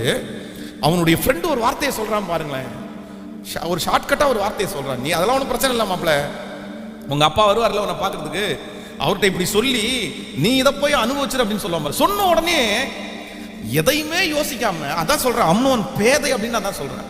அவன் சொன்ன வார்த்தையை அப்படியே நம்பிட்டு தன் வியாதிக்காரன மாதிரி படுத்திருக்கிறான். அவங்க அப்பா வர்றாரு, அவங்க அப்பாட்ட அந்த வார்த்தையை சொல்றான், அவங்க சகோதரியை தப்பா நடத்துறான். அவள்தான் அவனுடைய வாழ்க்கையை முடிஞ்சு போயிடுச்சு. அப்போ நம்ம பேதைகளா இருக்கிறதுனுடைய ஆரம்பம் எதுலன்னா, எல்லா வார்த்தைகளையும் ஒரு நாள் ஓகே, ஒரு நாள் இப்ப கேட்ட உடனே இன்னைக்கு மட்டும் ரொம்ப ஷார்ப்பா இருந்தாச்சு. ஆனா நாளைக்கு அடுத்த வாரம் இதை யார் சர்வ செய்வா அப்படின்னா கர்த்தரே நமக்கு செய்வார். சிலருக்கு பாருங்க, ஒரு காரியத்தை வந்த உடனே அவங்க யோசிப்பாங்க, ஓகே இது என்னவா இருக்கும், ஏன் இப்படி பண்றாங்க, எதுக்கு இப்படி பண்றாங்க, ரைட் ஓகே, அப்படி உடனே அவங்களுடைய மைண்ட் அப்படி போயிடும். அப்ப நம்ம எப்படிதான் வாழணும் அப்படின்னு சொன்னா, ஞானம் என்கிறது அப்படித்தான் ஆரம்பமாகும். ஆமேன் சொல்லுங்கள். அப்ப ஆண்டவரிடத்துல எல்லாரும் கேட்க போறோம், ஆண்டவரே எனக்கு என்ன பண்ணுங்க அப்படின்னா, சொல்லப்படுகிற எல்லா வார்த்தைகளும் நான் என்ன பண்ணிடக்கூடாது அப்படின்னா நம்பிடவே கூடாது. ஆமேன். சிம்சோன் ஒரு விதத்துல ரொம்ப நல்ல பலசாலியா இருந்தாலும் இன்னொரு விதத்துல அவன் பேதை. ஏன் பேதை அப்படின்னு சொன்னா, தெளிலால் சொன்னதெல்லாம் அவன் என்ன பண்ணிடுறான் சொல்லுங்க, சொன்னதெல்லாம் நம்பிடுறானே. நான் அவங்களுக்கு வாக்கு கொடுத்துட்டேன், அந்த வாக்கை நான் தவற முடியாது, நீங்க எனக்கு பண்ணுங்கன்னு சொன்ன உடனே அந்த வாக்கை தவறாம அப்படியே தன்னுடைய இருதயத்திலிருந்து எல்லாம் சொல்றானே. அவங்கள நம்பினானே, அவங்க வார்த்தைகள் நம்பினானே. எந்த வார்த்தையை அவன் நம்பினானோ அந்த வார்த்தையினாலே அவனுக்கு ஆபத்து வந்துருச்சு. இப்ப இன்னைக்கு இருக்கிற வாலிப தம்பிங்க தங்கச்சிங்க, இந்த சத்தியத்தை கேட்கிற எல்லாருமே ரொம்ப கவனமா இருக்க வேண்டியது என்ன அப்படின்னு சொன்னா, பேதையானவன் எந்த வார்த்தையும் நம்புவான். அப்போ ஞானி அப்படின்றவன் எந்த வார்த்தையும் அவ்வளவு சீக்கிரமா என்ன பண்ண மாட்டாங்க அப்படின்னா, யாரையும் நீ நம்ப வேண்டாம், எல்லாரையுமே சந்தேகமா பாருங்கன்னு பைபிள் சொல்லல. ஆனா மனுஷன் பேசுகிற எந்த வார்த்தையும் அவ்வளவு சீக்கிரமா என்ன பண்ணிடக்கூடாதுன்னா ஆண்டவருடைய பிள்ளைங்க நம்பிடவே கூடாது. ஆமேன் சொல்லுங்க பார்க்கலாம். கர்த்தரிடத்துல கேட்கணும், என்ன ஞானி ஆக்குங்க ஆண்டவரே, என் பிள்ளைய ஞானி ஆக்குங்க ஆண்டவரே, என் குடும்பத்தில் இருக்கிறவங்கள ஞானி ஆக்குங்க ஆண்டவரே. எப்ப கர்த்தர் ஞானி ஆக்குவார் அப்படின்னா, ஒரே ஒரு டைம் இந்த வார்த்தையை ஒரு மனுஷன் பேசும்போது அதை குறித்து யோசிக்கிற பிள்ளை எப்படிதான் இருப்பாங்க அப்படின்னா ஞானியா தான் இருப்பாங்க. ஆமென் சொல்லுங்க பார்க்கலாம். கைகளை அப்படி மேல உயர்த்தி, எப்படி நான் ஜெபிக்க வேண்டும், எதற்காக ஜெபிக்க வேண்டும் கற்றுத்தார் ஆவியானவரே. சொல்லுங்க சத்தமாய், எப்படி நான் ஜெபிக்க வேண்டும், எதற்காக ஜெபிக்க வேண்டும் கற்றுத்தார் ஆவியானவரே. ஓ ஹalleluya. விருப்பம் இல்லாத இடங்களுக்கு செல்லாமல் தடுத்து நிறுத்தும் ஆவியானவரே. சொல்லுங்க, விருப்பம் இல்லாத இடங்களுக்கு செல்லாமல் தடுத்து நிறுத்தும் ஆவியானவரே. இப்ப கைகளை உயர்த்தி ஆவியானவரே, ஆவியானவரே, ஆவியானவரே, பரிசுத்த ஆவியானவரே, ஆவியானவரே, ஆவியானவரே, பரிசுத்த சொல்லுவோம் ஆவியானவரே. அப்பா பரிசுத்த ஆவியானவரே, ஆவியானவரே, பரிசுத்த ஆவியானவரே. ஹalleluya. கைகளை உயர்த்தி ஒரு ஹalleluya சொல்லு. சோ நம்பர் 1, முதலாவதாக யார் பேதை, யார் பேதையான மனுஷன் அப்படின்னு பைபிள் சொல்லுது அப்படின்னு சொன்னா, சொல்லப்படுகிற எல்லா வார்த்தையும் நம்புறவங்க யாராம சொல்லுங்க, பேதை. அப்போ ஆண்டவருடைய பிள்ளைங்க சொல்லப்படுகிற எல்லா வார்த்தையும் உடனே என்ன பண்ணிடக்கூடாதுன்னா, நம்பாம அதை என்ன பண்ணணும்னா ஆராய்ந்து பார்க்கணும். அதனுடைய ஆழங்களை நம்ம அறிஞ்சுக்கணும். என்ன இது நமக்கு நன்மையா முடியுமா, தீமையா முடியுமா, இதனுடைய பின் விளைவு என்ன இருக்குது, இந்த மனுஷன் சொல் தவறுவானா தவற மாட்டானா அப்படின்னு ஆண்டவருடைய பிள்ளைங்க என்ன பண்ணணும் அப்படின்னா, வார்த்தைகள் பேசப்படும் போது நீங்க அதை என்ன பண்ணணும்னா ரொம்ப கேர்ஃபுல்லா கரெக்டா அதை ஹேண்டில் பண்ணணும். அப்போ நீங்க எப்படி இருப்பீங்க அப்படின்னா ஞானிகளா இருப்பீர்கள். கர்த்தர் உங்களை எப்படி வைப்பார் அப்படின்னா ஞானிகளாய் வைப்பார். ஆமென் சொல்லுங்கள். விசுவாசிக்கிறீர்களா, நம்புறீர்களா? அந்த ஜெபத்தை செய்ய முடியுமா? அப்போ ஒரு புதிய வருஷத்துக்குள்ள நம்ம போகும்போது எப்படிதான் போனோம் அப்படின்னா ஞானிகளாய் ஆண்டவர் போகிறதற்கு பலன் தருவார். அப்போ இனி என்ன பண்ணக்கூடாதுன்னா, சொல்லப்படுகிற எல்லா வார்த்தைகளையும் என்ன பண்ணிடக்கூடாது அப்படின்னா நம்பிடவே முடியாது. இங்க ஒண்ணு பேசுவாங்க, அங்க ஒண்ணு பேசுவாங்க, இங்க ஒண்ணு பேசுவாங்க, அங்க ஒரு வாழ்க்கை வாழுவாங்க. ஐயோ, மனிதர்களுடைய வார்த்தைகளை மட்டும் அவ்வளவு சீக்கிரமா நம்ம நம்பிடவே முடியாது. துஷ்டமான மனிதர்கள், வார்த்தைகளாலே பொய்கள் புரட்டு செய்கிற மனிதர்கள் அதிகமா இருக்கிறாங்க. அதனால கர்த்தர் ஒரு நல்ல பவர் நமக்கு தரணும். என்ன பவர் தரணும் அப்படின்னு சொன்னா, ஒரு மனிதன் பேசும்போது அந்த மனுஷனிடத்திலே அவன் பேசுவது உண்மையா, அவன் பேசுறது சரியானதா, அவன் பேசுவது தவறானதா அப்படின்றத ஆண்டவர் நமக்கு என்ன பண்ணணும்னா கற்று தருகிற ஒரு கிருபையை ஆண்டவர் நமக்கு தர வேண்டும். அல்லேலூயா. எத்தனை பேர் விசுவாசிக்கிறீர்கள்? இல்ல, நன்மையும் இருக்கலாம். ஆண்டவர் தொட்டு ஆண்டவரை நேசிச்சு ஆண்டவரோட கூட உறவாடுகிற பிள்ளைங்க கூட இருக்கலாம். ஆனா திடீர்னு உங்க பிள்ளை ஸ்பிரிச்சுவலா ஏதாவது பண்ணுது அப்படின்னு சொன்னா நீங்க என்ன பண்ணிருக்கணும்? கொஞ்சம் நம்ம உடனே என்ன பண்ணணும் தெரியுமா? போய் பெருமையா பேசிருப்போம். சொத்துறோம், என் பையன் மாறிட்டான் பாஸ்டர், அவ்வளவுதான், நான் ரொம்ப நாளா நினைச்சேன், அவ்வளவுதான், என் பையன் என் பொண்ணு அப்படின்னு நம்ம பெருமைப்பட்டுருவோம். நமக்கு சந்தோஷமா இருக்கும். ஏன்னா நம்ம அதுக்கு தானே எதிர்பார்த்துட்டு இருக்கிறோம். நம்ம தப்பு இல்லை. ஆனா என்னன்னா, அவன் என்ன காரணம், ஏன் அவன் அப்படி ஸ்பிரிச்சுவலா இருக்கிறான், ஏன் சச்சுன்னு போறான்? சச்சுன்னு போறதுக்கு என்ன காரணம்? பைபிள் தூக்குறது என்னன்னா, எல்லா அம்மா அப்பாவையும் ஐஸ் வைக்கிறது எது போதும்? கிறிஸ்டியன் அம்மா அப்பா, ஆண்டவருடைய பிள்ளையான அம்மா அப்பாவை ஐஸ் வைக்கிறது எது போதும்? இந்த பைபிள் ஜெபம் போதுங்க. அப்படியே நம்ம அம்மா அப்பா மேல தலை மேல ஒரு பெரிய ஐஸ் கட்டி வைக்கிறது மாதிரி அப்படியே உருகிடுவாங்க. அவன் இன்னொருத்தர் நல்ல பையனா இருப்பான், அவன் ஜெபம் பண்ண மாட்டான், பைபிள் வாசிக்க மாட்டான், அவனை துஷ்டன் வாங்க. ஆனா பைபிளோட இருக்கிறான் பாருங்களேன், இவன் அவ்வளவு மோசமான இருப்பான். ஆனா சூப்பர்ப்பா, உன்ன மாதிரி வராதுப்பா, உனக்கு நல்ல வாழ்க்கை வந்திருப்பான், உனக்கு நல்ல எதிர்காலம் வந்திருப்பான். இவனை நம்பி என்ன வேணாலும் வாங்கி கொடுக்கலாம், அவனை நம்பி எதுவும் வாங்கி கொடுக்க முடியாது. ஆனா டேஞ்சரான பர்சன் யாரா தான் இருப்பாரு? இவர் தான் ரொம்ப டேஞ்சரான பர்சனா இருப்பாரு. அதனால எல்லாருக்கும் ஒரு மைண்ட் வேணும். என்ன அப்படின்னா, நான் பாஸ்டர் சொல்லிடுறாருன்றதுக்காக வந்து எல்லாரையும் கூப்பிட்டு தப்பா பார்க்கணும்னு அவசியம். அப்புறம் வந்து நீங்க சிக்கல்ல மாட்டிட போறீங்க. எல்லாரையும் தப்பா பார்த்தீங்க அப்படின்னா அதை ஐடென்டிஃபை பண்றதுக்காக தான் உங்களுக்கு சொல்றேன். தப்பா பார்த்து நல்லவங்களையும் தவறாய் கணித்து அப்புறம் வந்து பிரச்சனையை உண்டு பண்ணிடக்கூடாது. ரொம்ப அது வந்து கெட்டதா போயிடும். ஒரு பையன் வந்து செல்போன் வந்த புதுசு, நான் ஒரு லைன்ல சாப்பிட்டு உட்காந்துருக்கேன், இன்னொரு லைன்ல அவன் சாப்பிட்டு உட்காந்துருக்கான். இவன் செல்போன் நோன்ற பழக்கம் இருக்கு. அப்போ செல்போன் எல்லாம் ரொம்ப ஒரு 15 ஆண்டுகளுக்கு முன்பாக சொல்றேன். அப்பெல்லாம் யாரோ ஒரு பையனுடைய கையில தான் இருக்கும். அவன் என்ன பண்றான், இப்படி வச்சுட்டு ஏதோ ஒன்று பார்த்துட்டு இருக்கும்போது ஆப்போசிட்ல சாப்பிட்டு இருந்த ஒரு லேடி வந்து என்ன அவன் போட்டோ எடுக்கிறான் அப்படின்னு பெரிய பிரச்சனையை உண்டு பண்ணிட்டான். எல்லாரையும் கூப்பிட்டு என்ன அவன் போட்டோ எடுக்கிறான் அப்படின்னு சொல்லிட்டு அவன் போனை வாங்கி பார்த்தா அவன் ஒரு போட்டோவும் எடுக்கல. அது ஒரு பெரிய பிரச்சனையாகி அப்புறம் அந்த லேடிகிட்ட வந்து மன்னிப்பு கேட்க சொல்லி, நீங்கள் தேவையில்லாமல் எல்லாருக்கும் முன்னாடி அவன் பேரை நீங்கள் கெடுத்துட்டீங்க அப்படின்னு சொல்லி. அப்போது நம்ம வந்து தவறாய் வந்து எல்லாரையுமே தப்பாக பார்த்து நம்ம வந்து அதை பிரச்சனையிலே மாட்டிடக்கூடாது. ஆனால் அதே நேரத்தில் இதை யார்கிட்ட இந்த கிருபையை கேட்கணும்னா கர்த்தரிடத்திலேயே கேட்போம். அவர் தருவார் அப்படின்னு கேட்டால் கண்டிப்பாக ஆண்டவர் நமக்கு தருவார். அல்லேலூயா. அப்போ நம்பர் 1, முதலாவதாக ஒன்று நினைத்துக் கொள்ளுங்கள். யார் பேதை சொல்லுங்கள், யார் பேதை? சொல்லப்படுகிற எல்லா வார்த்தைகளையும் நம்புகிறவர்கள் பேதை. இரண்டாவது ஒரு வசனத்தை இன்னொரு வசனத்தை கூட நம்ம வாசிக்க போறோம். எடுத்துக்கொள்ளுங்கள். அதே நீதிமொழிகளை எடுத்துக்கொள்ளலாமா? நீதிமொழிகளே 1ஆம் அதிகாரம் 32வது வசனத்தை வாசிக்கும் போது, பேதைகளின் மாறுபாடு அவர்களை கொல்லும், மூடரின் நிர்விசாரம் அவர்களை அழிக்கும். இன்னொரு விஷயம் கூட வாசிக்கலாமா?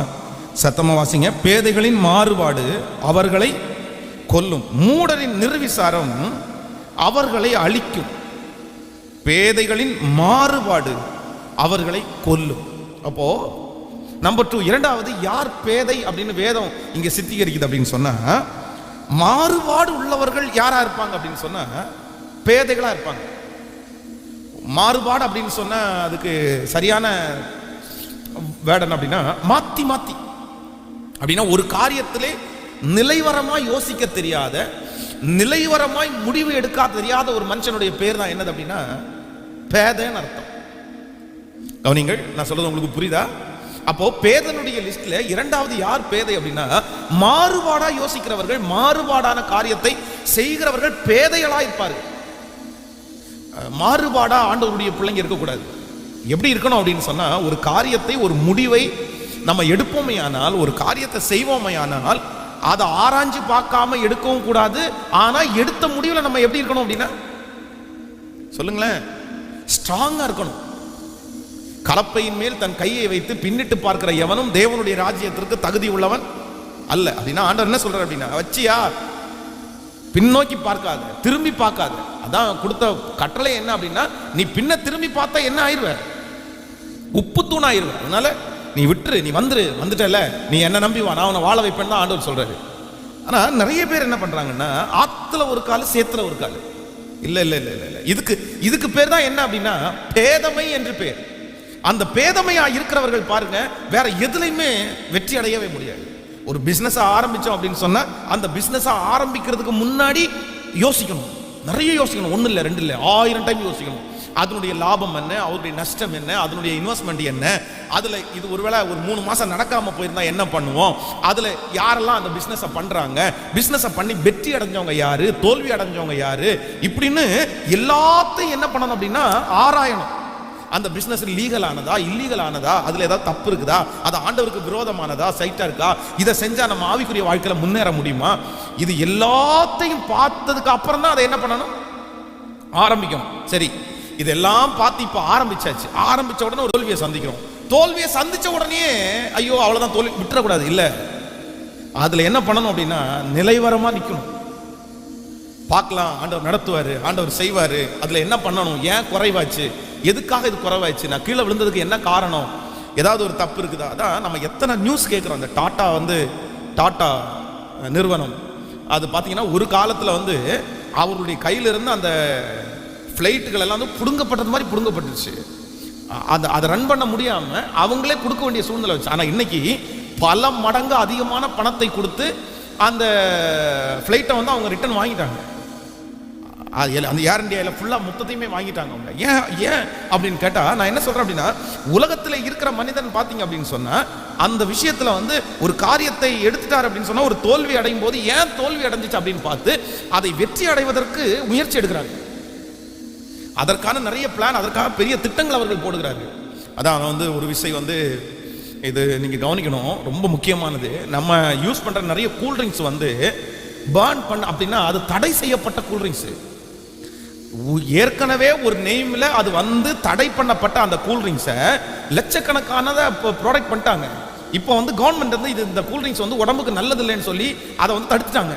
அந்த கம்பெனி என்ன பண்ணிட்டாங்க அப்படின்னா, நிறைய அந்த கம்பெனி மேலே இருக்கு பாருங்க அந்த கவரு, அந்த கவரை மட்டும் பிச்சு தூர போட்டுட்டு இன்னொரு நெய்ம், இன்னொரு கவரை, இன்னொரு டிசைன் போட்டு அதை புதிய ஒரு பேரில் ரெஜிஸ்டர் பண்ணி இன்னைக்கும் அது நிறைய ட்ரிங்க்ஸ் நம்ம குடிக்கிறது வந்து நிறைய இன்னைக்கு வளம் வந்துட்டு இருக்குது.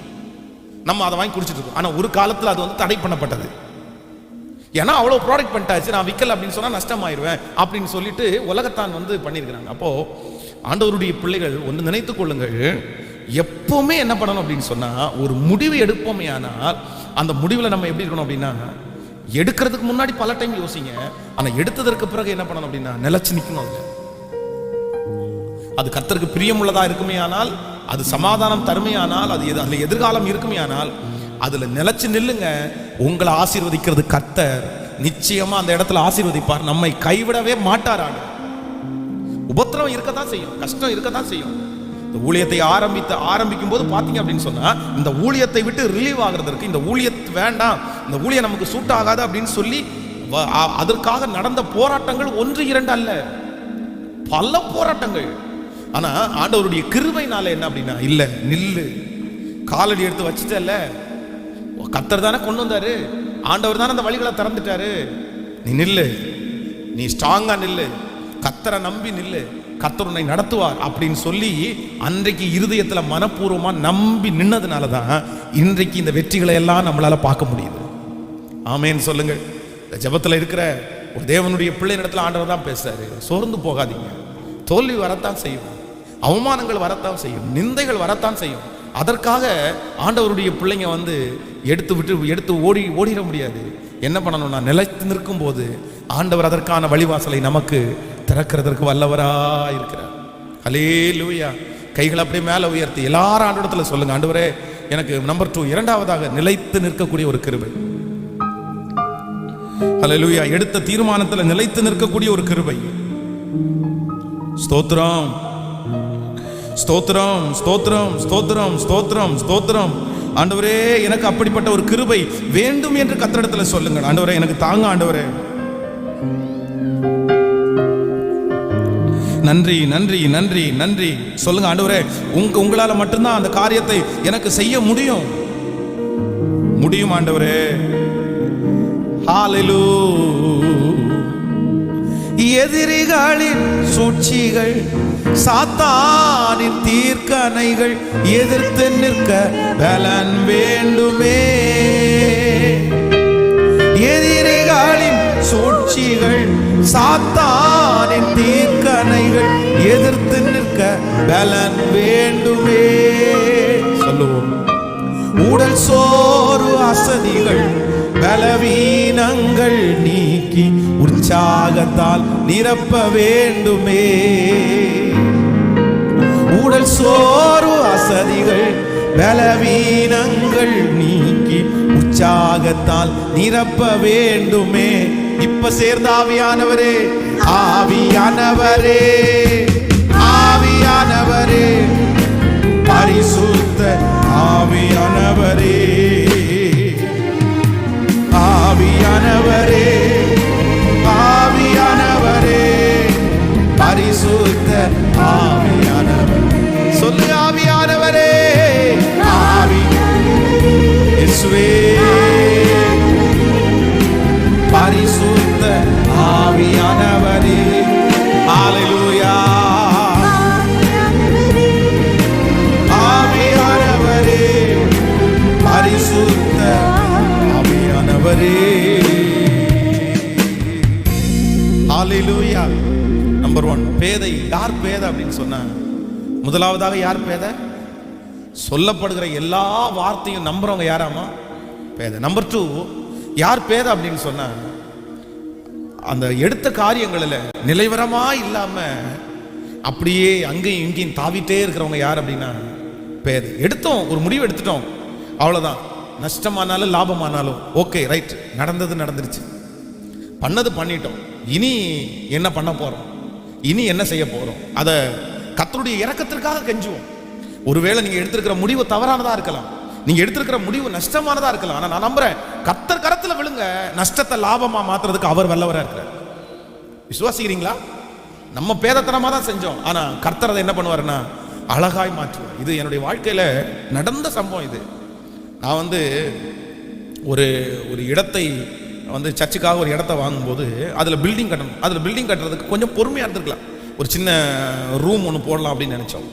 அன்னைக்கு பணம் இல்லை. பணம் இல்லாதனால என்ன பண்ணிட்டோம் அப்படின்னு சொன்னால், நம்ம சர்ச்சில் இருக்கிற பசங்களையே வர வச்சு நாங்களே எல்லா வேலையும் பண்ணி நாங்களே காங்கிரீட் போட்டு நாங்களே அந்த வீடை கட்டுறதுக்கு முயற்சி எடுக்கிறோம். அப்போ நமக்கு இன்ஜினியரிங் பற்றி எதுவுமே தெரியாது. ஏதோ ஒரு குத்து மதிப்பில் வச்சு அப்படியே பண்ணிட்டோம். பண்ணிட்டு அது கொஞ்சம் மேலே ஏறி வரும்போது ஒரு இன்ஜினியர் திட்டுறாரு. உங்களுக்கு என்ன பாஸ்டா இருந்தோன்னா எல்லாம் வந்துடும் அப்படின்னு நினைக்கிறீங்களா? எல்லாமே கிடைச்சிடும் நினைக்கிறீங்களா?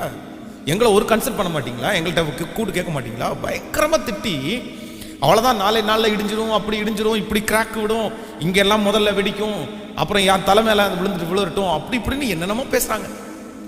ரொம்ப சோர்ந்துட்டேன். ஆனாலும் சரி, கூட இருந்த தம்பிங்களை வச்சு அப்படியெல்லாம் பண்ணி முடிச்சாச்சு. ஆனால் அந்த பில்டிங் நடக்கும்போது இவங்க இப்படி பேசிட்டு போன உடனே அந்த செவருக்கு உள்ளே போய் லிட்டரலாக அழுத. ஆண்டவரே, இதை குறித்து எனக்கு நாலேஜ் இல்லை, உண்மைதான், நான் செஞ்சதும் தப்பு தான், அவங்கள்ட்ட கேட்காம இப்படி ஒரு பிளானை நான் போட்டிருக்க கூடாது, அழகாக பிளான் பண்ணியிருக்கலாம், ஆனால் நான் பண்ணிட்டேன், நான் செஞ்சுட்டேன். ஆனால் அதை ஸ்ட்ராங் பண்ணி கொடுக்கறது யார் தான்? நான் உடனே சொன்னேன், பவுல் நட்டான், அப்பல்லோ நீர் பாய்ச்சினா, கர்த்தரோ நடுகிறவனாலும் அல்ல, நீர் பாய்ச்சுகிறவனாலும் அல்ல, விளைய செய்கிற தேவனாலே. இது என்ன நடக்க போது எனக்கு, ஆனா நான் உங்களை நம்புறேன் ஆண்டவரே, இதை பெஸ்டா பண்ணி கொடுத்துருங்க, ஒரு சின்ன கிராக்க கூட நான் பார்க்க கூடாது அப்படின்னு சொல்லி. இப்போ அது கட்டி கிட்டத்தட்ட 10 ஆண்டுகளுக்கு மேல ஆயிடுச்சு, 10 வருஷத்துக்கு மேல ஆயிடுச்சு. 10 வருஷத்துல கட்டின எத்தனையோ பில்டிங் கிராக் விட்டுருச்சு. அந்த வீட்டுல ஒரு சின்ன கிராக் கூட இல்லைங்க, ஒரு ஏர்லைன் கிராக் கூட இல்லை. இப்ப சமீபத்தில் தான் அதை நம்ம வித்துட்டோம்.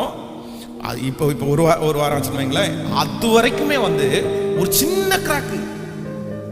நானும் அவங்க சொன்னதுனால, அவங்க 10 நாள்ல கிராக் விடுனாங்க, எத்தனையோ பார்த்துருக்கிறேன் நான் அப்படின்னாங்க. அப்போ நான் என்ன நம்புறேன்னா, நான் கட்டுறதுனால அது கிராக் விடலைன்னு சொல்ல மாட்டேன். யார் தாங்கினா அப்படின்னா, அந்த ஒரு ஜபத்தை கர்த்தர் கேட்டு அதை ஸ்ட்ராங் பண்ணிட்டாருன்னு நான் நம்புறேன், அதை கர்த்தரே சரி பண்ணிட்டாருன்னு நான் நம்புறேன். எத்தனை பேர் ஆமோதிக்கிறீங்க? அப்போ ஆண்டவருடைய பிள்ளைகளே, அட்லீஸ்ட் நம்ம தப்பு பண்ணிட்டோம், அட்லீஸ்ட் நம்ம தெரியாம முடிவு எடுத்துட்டோம், பட் இனி என்ன பண்றது? நம்ம அதுக்கு தண்டனையை அனுபவிக்கிறதுக்கு முன்னாடி, அதான் தாவீது சொன்னது மாதிரி, கொடிய இடுக்கண்ணில் நான் அகப்பட்டிருக்கிறேன், இப்பொழுது கர்த்தருடைய கரத்திலே விழுவேனாக, அவருடைய இரக்கங்கள் மகா பெரியது, மனுஷன் கையிலே விழாதிருப்பேனாக. தப்பு பண்ணிட்டீங்க, தெரியாம கை வச்சிட்டீங்க, தெரியாம அந்த காரியத்தை ஆரம்பிச்சாச்சு, இனி கர்த்தருடைய கையில விழுவோமே, ஆனால் நீங்க நஷ்டப்படாம அதுல இருந்து உங்களை தூக்கி எடுக்கிறதுக்கு கர்த்தர் ஏதோ ஒரு விதத்துல ஒரு உதவியை அனுப்புவார். நம்புறீங்களா? நான் நம்புறேங்க, நான் விசுவாசிக்கிறேன். நம்ம ஆண்டவர் அவரால் எதை வேணாலும் செய்ய முடியும், அவரால் எதையும் மாற்ற முடியும். அவரால் மாற்ற முடியாத ஏதாவது ஒன்று உண்டோ? எதுவுமே இல்லை. அதான் ஒருத்தர் பல நாட்களாக வெயிட் பண்ணி ஒரு 5 சென்ட் இடம் வாங்குறாரு. அந்த 5 சென்ட் இடத்துல 2 லட்சம் ரூபாய் நஷ்டத்துக்கு வாங்கிட்டாரு. அப்போ அவங்க மனைவி சொல்றாங்க, இந்த ஆள் எங்க போனாலும் இதான் வேலை அப்படின்றாங்க. எப்படி இருக்கும் பாருங்க. ஒரு கணவனார அந்த மனைவி சொல்றாங்க, இந்த ஆள் எங்க போனாலும் இப்படிதான் வாங்குவோம், அப்படி எங்க போனாலும் யார்ட்டையாவது ஒருத்தன்ட்ட ஏமாந்தான் வர, அப்படி யாராவது ஒருத்தர் கண்ணில் மிளகாய் தூள் போட்டு தான் கொடுத்துருப்பாங்க. எங்கேயாவது ஒரு இடத்துல போய் நீங்க வெற்றி அடைஞ்சிட்டு வந்திருக்கீங்களான்னு எங்க முன்னாடி வச்சே திட்டுறாங்க. உடனே அவர் சொல்றாரு, பாஸ்டர் தெரியாம ஏமாத்திட்டேன், என்ன பண்ணு தெரியல, என்னை ஏமாத்தி தலையில கட்டிட்டாங்க. நான் சொன்ன, பிரதர் நீ ஏன் கவலைப்படுறீங்க, நீ ஜெபம் பண்ணுங்க, ஆண்டவரால முடியாது என்ன இருக்குது. கர்த்தர் நினைச்சாருன்னா 6 மாசத்துக்குள்ள நீங்க 2 லட்சம் தான் இழந்தீங்க, அதை 10 லட்சமா பெருக பண்றதுக்கு நம்ப மாட்டீங்க. இன்னைக்கு அந்த இடம் என்ன அப்படின்னா, அந்த ஊர்லயே அது நம்பர் 1 பிளேஸ். அவர் 2 லட்சம் ரூபாய் எக்ஸ்ட்ரா கொடுத்தாரு. இன்னைக்கு அவருக்கு எப்படியும் வந்து அந்த இடத்த அவர் வித்தார் அப்படின்னா எப்படியும் ஒரு 50 லட்சம் ரூபாய் ப்ராஃபிட் அவர் கிடைக்கும். 50 lakhs. அப்ப நம்ம யாருடைய கரத்தில் விழணும் அப்படின்னா கர்த்தருடைய கரத்திலே விழுந்துடும். பேதைத்தனமாய் நீங்கள் எடுத்த முடிவுகளினால நீங்கள் பாதிக்கப்படும் போது ஆண்டவரிடத்துல விழுங்க. ஆண்டவரால் முடியாது, தூக்கி எடுக்க முடியாது, எதுவுமே இல்லை. ஒரு பொண்ணு வந்து தெரியாம ஒரு பையனோட பழகியாச்சு. அவன் நிறைய போட்டோ ஷூட் எடுத்து வச்சுட்டான். இப்போ வந்து அவன் வந்து என்ன பண்றான் அப்படின்னா, என்ன நீ கல்யாணம் பண்ணல அப்படின்னு சொன்னா நான் வந்து இந்த போட்டோவை எல்லாருக்கும் காமிச்சிருவேன், உனக்கு பிரச்சனை ஆகணும் அப்படின்னா இந்த பொண்ணு சொல்லுது, இப்போ எனக்கு அவனுக்கு பிடிக்கல, அவன் இப்போ மோசமானவன் எனக்கு தெரியுது, என்னால் விட்டுட்டு வர முடியல, விட்டா என் பேரு கெட்டு போயிடும், நான் செத்து தான் போகணும் அப்படின்னு. நான் என்ன சொன்னேன் அப்படின்னு சொன்னா, நீ விடணும், ஆனா நீ என்ன பண்ணனா கர்த்தர் சமூகத்தில் விழுந்துரு, தேவ சமூகத்தில் விழுந்துரு, ஆண்டவர் உன்னை தூக்கி எடுப்பாரு, ஆண்டவர் உன்னை காப்பாத்துவாரு. இந்த பொண்ணு உடனே என்ன பண்ணிச்சு அப்படின்னா கர்த்தர் சமூகத்தில் விழுந்து அழுது உபவாசம் இருந்துச்சு. திடீர்னு அந்த பையனுடைய மாமா வந்து நான் உன்னை ஃபாரின் கூட்டு போறேன் அப்படின்னு சொல்லிட்டு அந்த பையனை ஃபாரின் கூட்டு போயிட்டாரு. அவ்வளவுதான், இந்த பொண்ணுடைய பிரச்சனை அப்படியே சால்வ். இன்னைக்கு குடும்பமா நல்ல சந்தோஷமா வாழ்றாங்க. அப்ப நான் என்ன நம்புறேன் அப்படின்னா, கர்த்தருடைய கரத்தில் நம்ம விழுவோமே ஆனால் எல்லாவற்றுக்கும் என்ன உண்டு? எல்லாவற்றுக்கும் தீர்வு உண்டு. எல்லாவற்றுக்கும் தீர்வு உண்டு. பயப்பட வேண்டாம். அவங்க அப்படி பண்ணிடுவாங்களோ இப்படி பண்ணிடுவாங்க, கர்த்தர் பார்த்துக் கொள்வார். நான் சொல்றேன் கர்த்தர் பார்த்துக் கொள்வார். எல்லாம் சொல்லுங்க கர்த்தர் பார்த்துக் கொள்வார். தான் ஆபிரகாம் சொல்றாருல, யெகோவா ஈரே, கர்த்தர் பார்த்துக் கொள்வார்.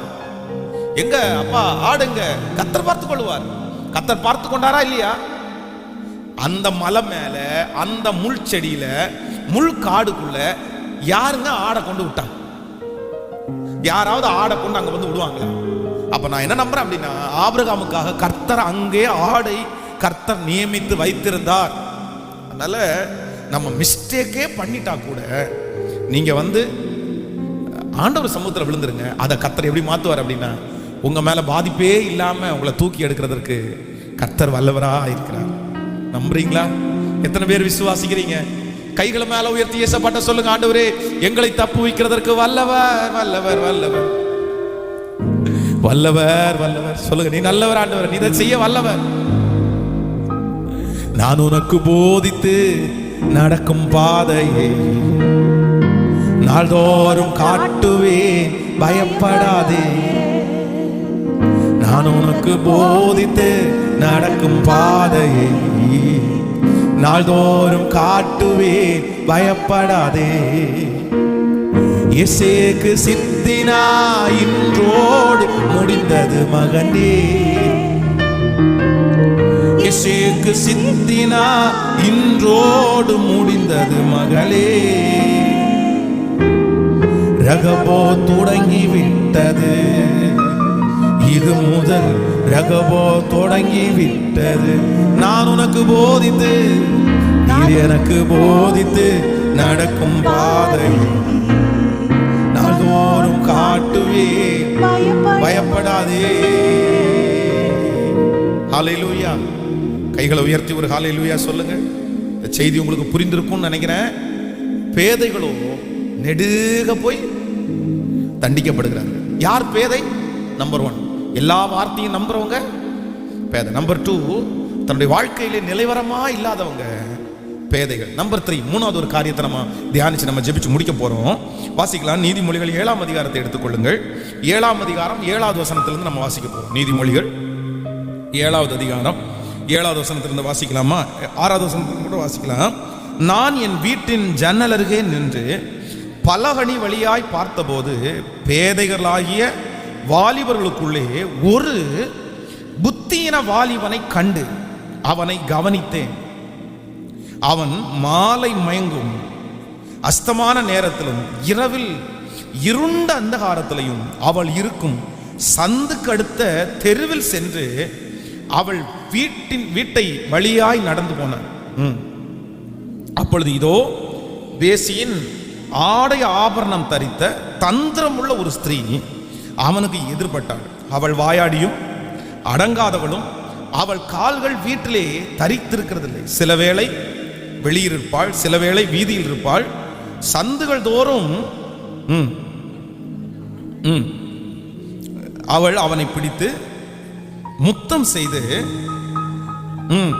முகம் நாணாமல் அவனை பார்த்து, சமாதான பலிகள் என்மேல் சுமந்திருக்கிறது, இன்றைக்கு தான் என் பொருத்தனைகளை நிறைவேற்றினேன். ஆதலால் நான் உன்னை சந்திக்க புறப்பட்டு உன் முகத்தை ஆவலோடு தேடினேன். இப்பொழுது உன்னை கண்டுபிடித்தேன். என் மஞ்சத்தை இரத்தின கம்பளத்தினாலும் எகிப்து தேசத்து விஸ்திரமான மெல்லிய வஸ்திரங்களாலும் சிங்கரித்தேன். என் படுக்கையை விழைப்போலத்தாலும் சந்தனத்தினாலும் லவங்கப்பட்டினாலும் வாசனையாலும் வா, விடியற்காலம் வரைக்கும் சம்போகமாய் இருப்போம், இன்பங்களால் பூரிப்போம். நீங்கள் அப்படியே 21வது வசனம், தான் மிகுதியான இனிய சொற்களால் அவனை வசப்படுத்தி தன் உதடுகளின் மதுர வாக்கினால் அவளை இணங்க பண்ணினான். உடனே அவள் பின்னே சென்றான். ஒரு மாடு அடிக்கப்படும்படி செல்லுவது போலும், ஒரு மூடன் விலங்கிடப்பட்டு தண்டனைக்கு போவது போலும், ஒரு குருவி தன் பிராணனை வாங்கும் கண்ணியை அறியாமல் அதிலே விழ தீவிரிக்கிறது போலும் அவளுக்கு பின்னே போனான். அம்பு அவன் ஈரலை பிளந்தது. ஆதலால் பிள்ளைகளே, எனக்கு செவி கொடுங்கள், என் வாயின் வார்த்தைகளை கவனிங்கள். உன் இருதயம் அவள் வழியிலே சாய வேண்டாம், அவள் பாதையிலே மயங்கி திரியாது. ஆமென். ஆண்டவருடைய பிள்ளைகளே, இந்த இடத்துல ஒரு வாலிபனுக்குரிய ஒரு பெரிய செய்தியை இங்கே சொல்லப்படுது. ஒரு நல்ல செய்தி. ஒரு வாலிபன் எப்படி நடக்கணும், எங்கே போகக்கூடாது அப்படின்றதை குறித்து தெளிவாக சொல்லும். ஆனால் இந்த வசனம் ஆரம்பிக்கும் போது எப்படி நம்ம ஆரம்பித்தோம் அப்படின்னா, பேதையான வாலிபர்களுக்குள்ளே ஒரு வாலிபன். ஏற்கனவே அங்கே நிற்கிறவங்க எல்லாரும் யாராமா? பேதையான வாலிபர்கள். அதன் நடுவில் இருந்து ஒரே ஒருத்த மட்டும் என்ன பண்றான் அப்படின்னு சொன்னா, ஒருத்தி பின்னாடி போறான். அவ என்ன பண்றா அப்படின்னு சொன்னா, தன்னுடைய வார்த்தையினால், தன்னுடைய அன்பான வார்த்தைகளால அவளுடைய இருதயத்தை என்ன பண்ண அப்படின்னா கரைய பண்ணினான். அப்போ நம்பர் 3, மூன்றாவது, இவன் வலிய போய் தண்டிக்கப்படுறான். எப்படி தண்டிக்கப்படுறான் அப்படின்னா, வேதம் சொல்லுது, ஒரு மாடு, அது ரொம்ப கஷ்டமா இருக்கு அந்த வார்த்தை பாருங்களேன்.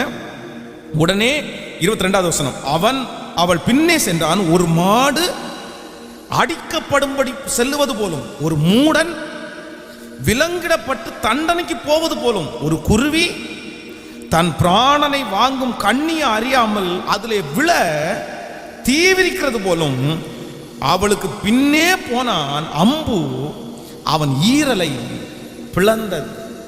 அம்பு அவன் ஈரலை பிளந்தது. இனிமையான சொற்களாலே வசப்படுத்தி, இனிமையான சொற்களாலே வசப்படுத்தி. ஆண்டவருடைய பிள்ளைங்க ரொம்ப கவனமா இருக்க வேண்டியது எது அப்படின்னு சொன்னா, யாருடைய கேர், இந்த கேரான பேச்சு இருக்கு பாருங்களேன், இதுல நம்ம ரொம்ப ஜாக்கிரதையா இருக்கணும். எதுல ஜாக்கிரதையா இருக்கணும் சொல்லுங்க? இந்த கேரா பேசுறாங்க பாருங்க, அதுவும் சகோதரிகள் ரொம்ப கவனமா இருக்க வேண்டியது. இதுல கவனமா இருக்கணும் அப்படின்னா, பொதுவாக ஒரு ஆண் மனுஷன் எடுத்தாங்கன்னா அவங்க அவ்வளவு ஈஸியா கேரா என்ன பண்ண மாட்டாங்க. அவங்களுடைய நேச்சர் கேரா பேச மாட்டாங்க. இன்னொன்னு, அவங்க ரொம்ப நேரம் என்ன பண்ண மாட்டாங்க. ஆண்களுடைய ஒரு நல்ல ஆணுடைய ஒரு தகுதி என்ன அப்படின்னு சொன்னா, அவங்க ரொம்ப நேரம் பேச விருப்பப்பட மாட்டாங்க. உங்களுடைய கதைகளை ரொம்ப நேரம் கேட்கறதுக்கும் விருப்பப்பட மாட்டாங்க. உங்கள்கிட்ட ரொம்ப நேரம் பேசுறதுக்கும் விருப்பப்பட மாட்டாங்க. அவங்க என்ன நினைப்பாங்க அப்படின்னா, என்னன்னா என்ன, அப்படியா, ஓகேவா, சரி sister, okay sister, thank you sister, okay. இதுதான் ஒரு சரியான ஆண். ஆனா ஒரு ஆண் ரொம்ப நேரம் ஒருத்தர்கிட்ட பேசுறாங்க அப்படின்னு சொன்னா, இல்ல எக்ஸ்ட்ரா கேர் எடுத்து பேசுறாங்க அப்படின்னு சொன்னா, உடனே நீங்க என்ன பண்ணணும் அப்படின்னு சொன்னா, ரொம்ப கவனமா இருக்கணும். அவங்க ஒரு நார்மலான பர்சன், சொல்லுங்க, நார்மலான பர்சன் கண்டிப்பா அப்படி பண்ண மாட்டாங்க. என்னை பொறுத்த வரைக்கும் நான் அப்படிதான் நினைக்கிறேன். நார்மலான ஒரு ஜென்ஸ் உங்களுடைய கணவனார் அதெல்லாம் வேற. ஆனா ஒரு மூணாவது ஒரு நபர் உங்களுக்கு எஸ்எம்எஸ் அனுப்புறாங்களா, உங்களை அவ ஓயாம, ஏன் அவங்களுக்கு வேலை இல்லை? என்னை பொறுத்த வரைக்கும் அப்படிதான். இப்போ ஒரு வேலை பார்த்துட்டோமா, அடுத்த நிமிஷம் அடுத்த வேலை, அடுத்த நிமிஷம் அடுத்த வேலை, அடுத்த நிமிஷம் அடுத்த வேலை. Okay okay, right right right right right. நமக்கு ரொம்ப நேரம் உட்காந்து பேசுறதுக்கும் டைம் இல்லை, வாட்ஸ்அப் மெசேஜ் அனுப்புறதுக்கும் டைம் இல்லை, நம்ம ஒருத்தருடைய விஷயத்தை ரொம்ப நம்ம இன்டர்ஃபியரா அவங்களுக்கு என்ன நடந்துச்சு அப்படின்னு கேட்கறதுக்கும் நமக்கு டைம் இல்லை.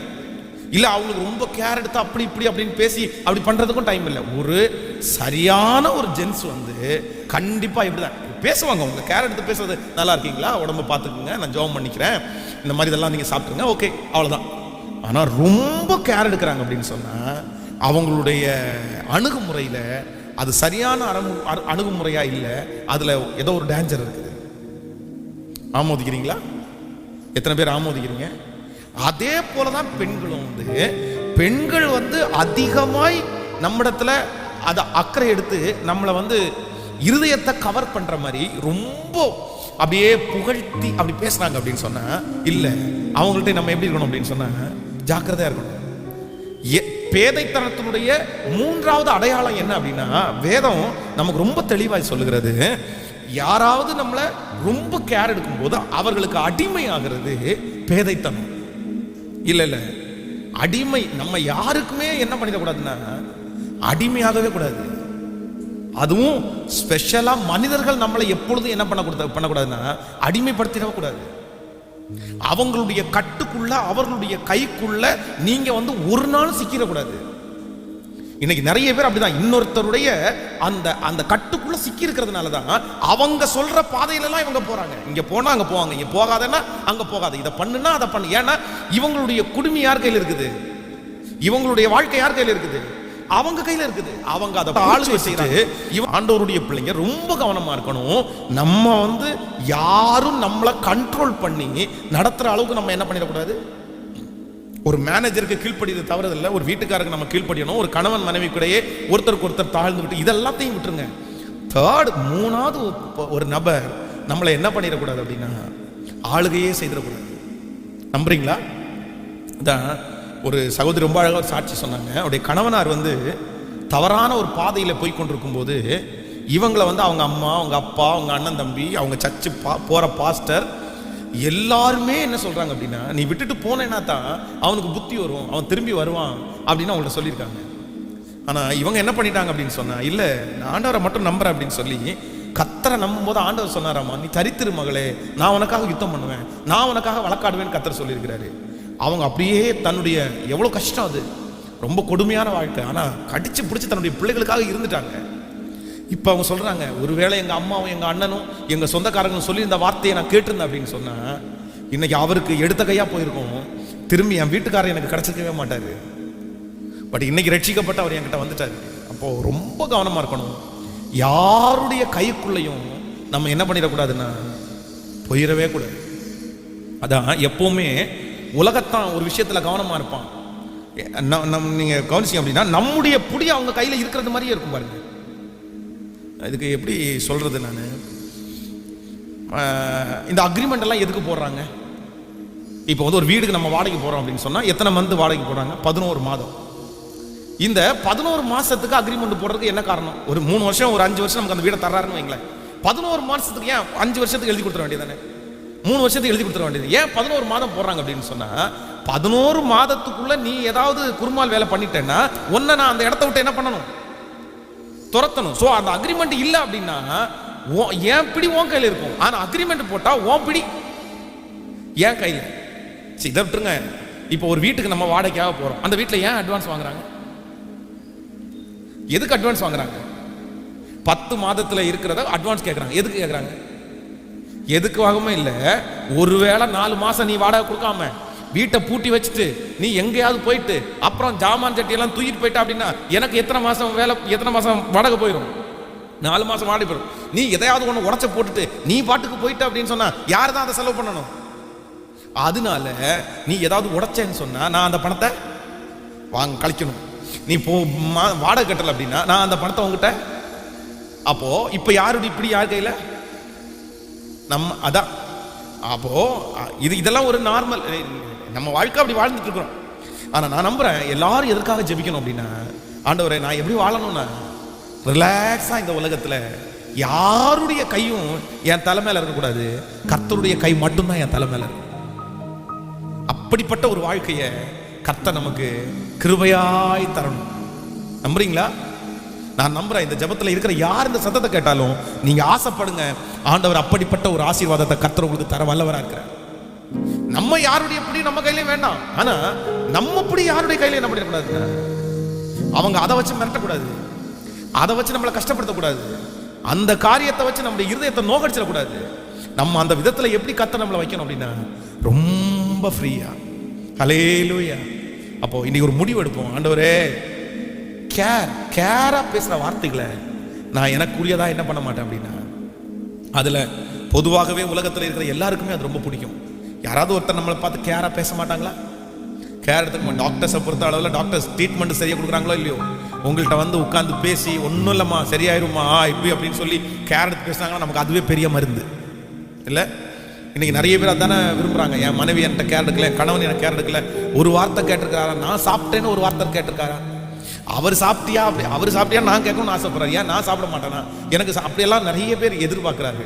ஆனால் நான் நம்புகிறேன், ஒருவேளை நீங்கள் எதிர்பார்த்தது கிடைக்கல, வீட்டில் கிடைக்கலன்றதுக்காக, நீங்கள் எதிர்பார்த்தது இன்னொரு இடத்துல கிடைக்கின்றதுக்காக நீங்கள் மிஸ் ஆகிடக்கூடாது.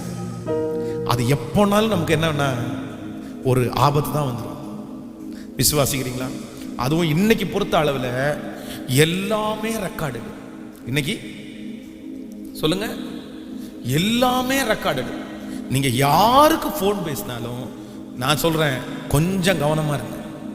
ஏன் அப்படின்னா, இன்னைக்கு போனை வாங்கும் போதே மோஸ்ட்லி என்ன பண்ணிடுறாங்க அப்படின்னு சொன்னா, எல்லாருமே அந்த ரெக்கார்டர் ஆப்ஷனை போட்டே வச்சிடறாங்க. அது முக்கியமான பர்சன்ஸ் எல்லாருமே அவங்களுடைய போன்ல வந்து எந்த கால்ஸ் வந்தாலுமே ஆட்டோமேட்டிக் ரெக்கார்ட் ஆகிற மாதிரி அவங்க போட்டிருக்காங்க. அது மாதிரி நீங்க அனுப்புகிற எஸ்எம்எஸ் வந்து, நீங்க அனுப்புகிற எஸ்எம்எஸ், நீங்க அனுப்புகிற போட்டோஸ் வந்து ரெக்கார்டடு. அதை வந்து யாருமே நீங்க அவங்கள்ட்ட டெலீட் பண்ண சொல்லி அவங்க டெலீட் பண்ணா கூட அது டெலீட் ஆகுறது இல்லை. டெலீட் அத மாதிரி எங்க போனாலும் இன்னைக்கு என்ன கேமரா வச்சிருக்காங்கன்னா, சிசிடிவி கேமரா. எங்க போனாலும் சிசிடிவி கேமரா வச்சிருக்காங்க.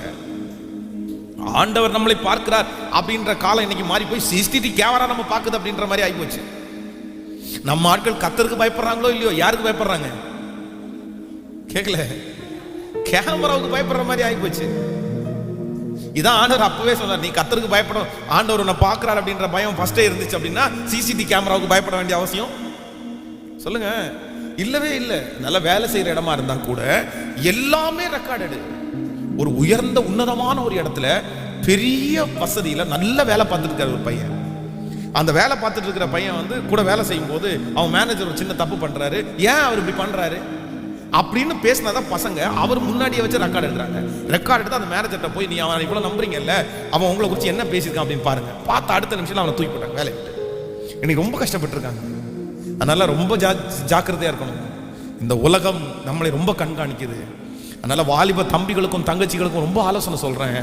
உன்னுடைய விஷயங்கள் எல்லாம் என்ன பண்ணப்படுது அப்படின்னா ரெக்கார்ட் பண்ணப்படுது. ரெக்கார்ட் பண்ணப்படுது. Be careful. ரொம்ப ஒவ்வொரு கணவன் மனைவிக்கு நான் சொல்றேன், உங்களுடைய விஷயங்கள் எல்லாம் என்ன பண்ணப்படுதுன்னா ரெக்கார்ட் பண்ணப்படுது. இவனும் மறைக்கலாம் முடியாது. என்னைக்காவது ஒரு நாள் அது என்னவா வந்துடும் அப்படின்னா தீமையா வந்து நின்றும். ரொம்ப ஜாக்கிரதையா இருக்கணும்.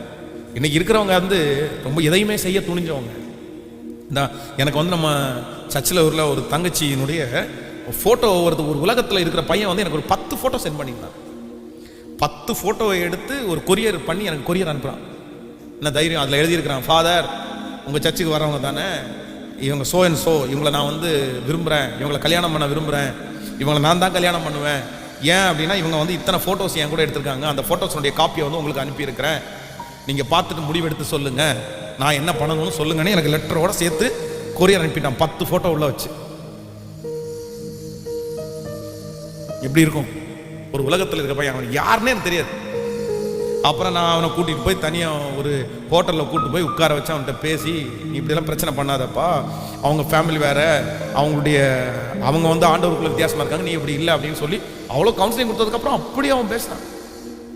அப்போ எப்படி இருக்கு பாருங்க உலகம். நம்ம எப்படி இருக்கணும் அப்படின்னா கவனமாக இருக்கணும். அதான் புறாக்களை போல கபடற்றவர்களாக இருந்தாலும் பாம்புகளை போல எப்படி இருக்கணும் அப்படின்னா சொல்லுங்க, வினா உள்ளவங்களா இருக்கும். கர்த்தர் கிருபை, அவங்கள அழகா ஆண்டவர் தப்பிச்சு கொண்டு வந்துட்டாரு. கர்த்தர் கையில விழுந்தோன்னா அதை தப்பிச்சிருவாரு. பேதைகள் தான் இது. வந்து நம்ம வந்து அவங்களை குற்றப்படுத்துறதுக்கு யாரும் இல்லை, யாரையுமே குற்றப்படுத்தலை, இப்படி செஞ்சுட்டாங்க அப்படி குற்றப்படுத்தலை. எல்லாருமே பேதைகள் தான், தெரியாம செய்யறதா. ஆனா இன்னொருத்தர் நம்முடைய எவிடன்ஸை கையில வைக்கிற அளவுக்கு நம்ம பேதத்தனமா என்ன பண்ணிடக்கூடாது. சத்தமா சொல்லுங்க, இருந்துடக்கூடாது. ஒரு ஒயிட் பேப்பர்ல ஒருத்தங்க சைன் வாங்குறாங்க, என்னதான் நம்பிக்கைக்குரியவங்களா இருந்தாலும் ஒயிட் ஷீட்ல நீங்க சைன் போட்டுருவீங்களா?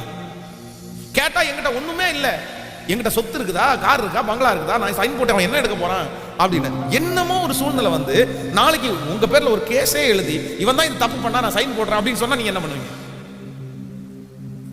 அதனால ஆண்டவருடைய பிள்ளைங்க ரொம்ப கவனமா இருக்கணும், ரொம்ப கவனமா வாழணும். ஆண்டவரே எனக்கு ஒரு ஞானத்தை கொடுங்க, ஆண்டவரே ஞானத்தை கொடுங்க. யாருடைய கையிலையும் உங்க எவிடன்ஸ் என்ன பண்ணிடக்கூடாது. சத்தமா சொல்லுங்க எல்லாருமே. நான் சொல்றது உங்களுக்கு புரியுதா? இந்த ஜாமீன் கையெழுத்து போடுறவங்க எல்லாம் நான் அடிக்கடி சொல்றேன், கேர்ஃபுல்லா இருங்க. அண்ணனா இருந்தாலும் தங்கச்சியா இருந்தாலும் கவனமா நீங்க இருங்க. நான் என்ன சொல்றேன் அப்படின்னா, நீங்க உதவி செய்யுங்கன்ற. ஒரு 50,000 ரூபாய் உங்களுக்கு கொடுக்க முடியுமா? அந்த 50,000 ரூபாய் கொடுத்து உதவுங்க. அது தப்பே இல்லை.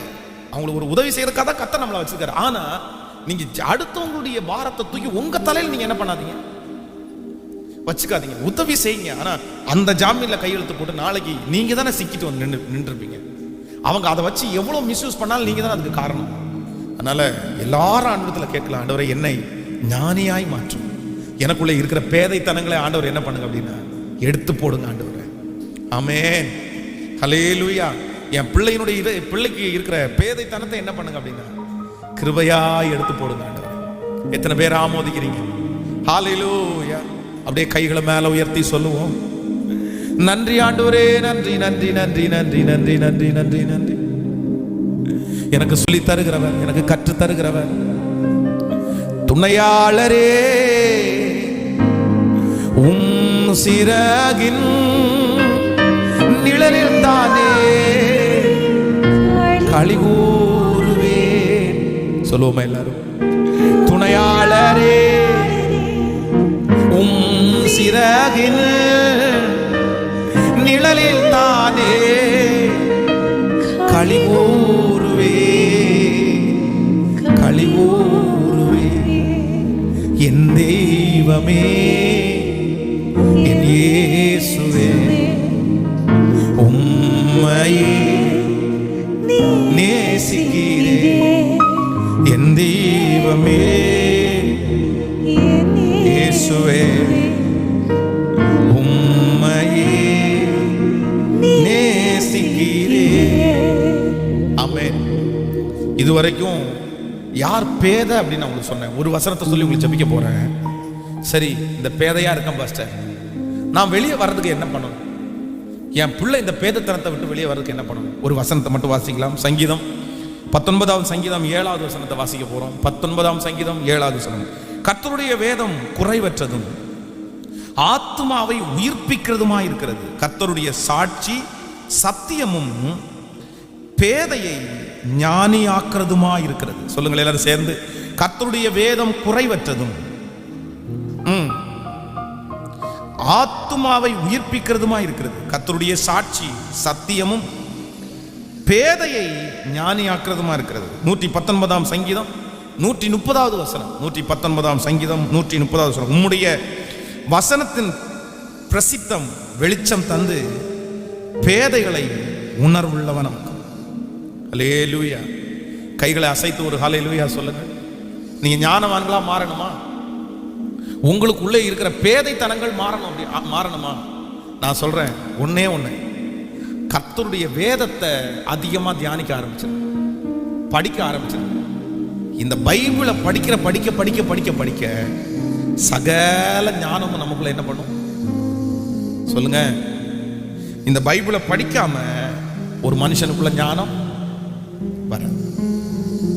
வராது. ஞானிகள் தேறினவர்களா மாறணும் அப்படின்னு சொன்னா வேதம் தான் நமக்கு வெளிச்சம். அல்லேலூயா. உங்கள் பிள்ளைகளை வசனத்தை படிக்க சொல்லுங்க, வசனத்தை படிக்க சொல்லுங்க. அது அவங்களை என்ன பண்ணும் அப்படின்னா ஞானிகளாய் மாற்றும். அல்லேலூயா.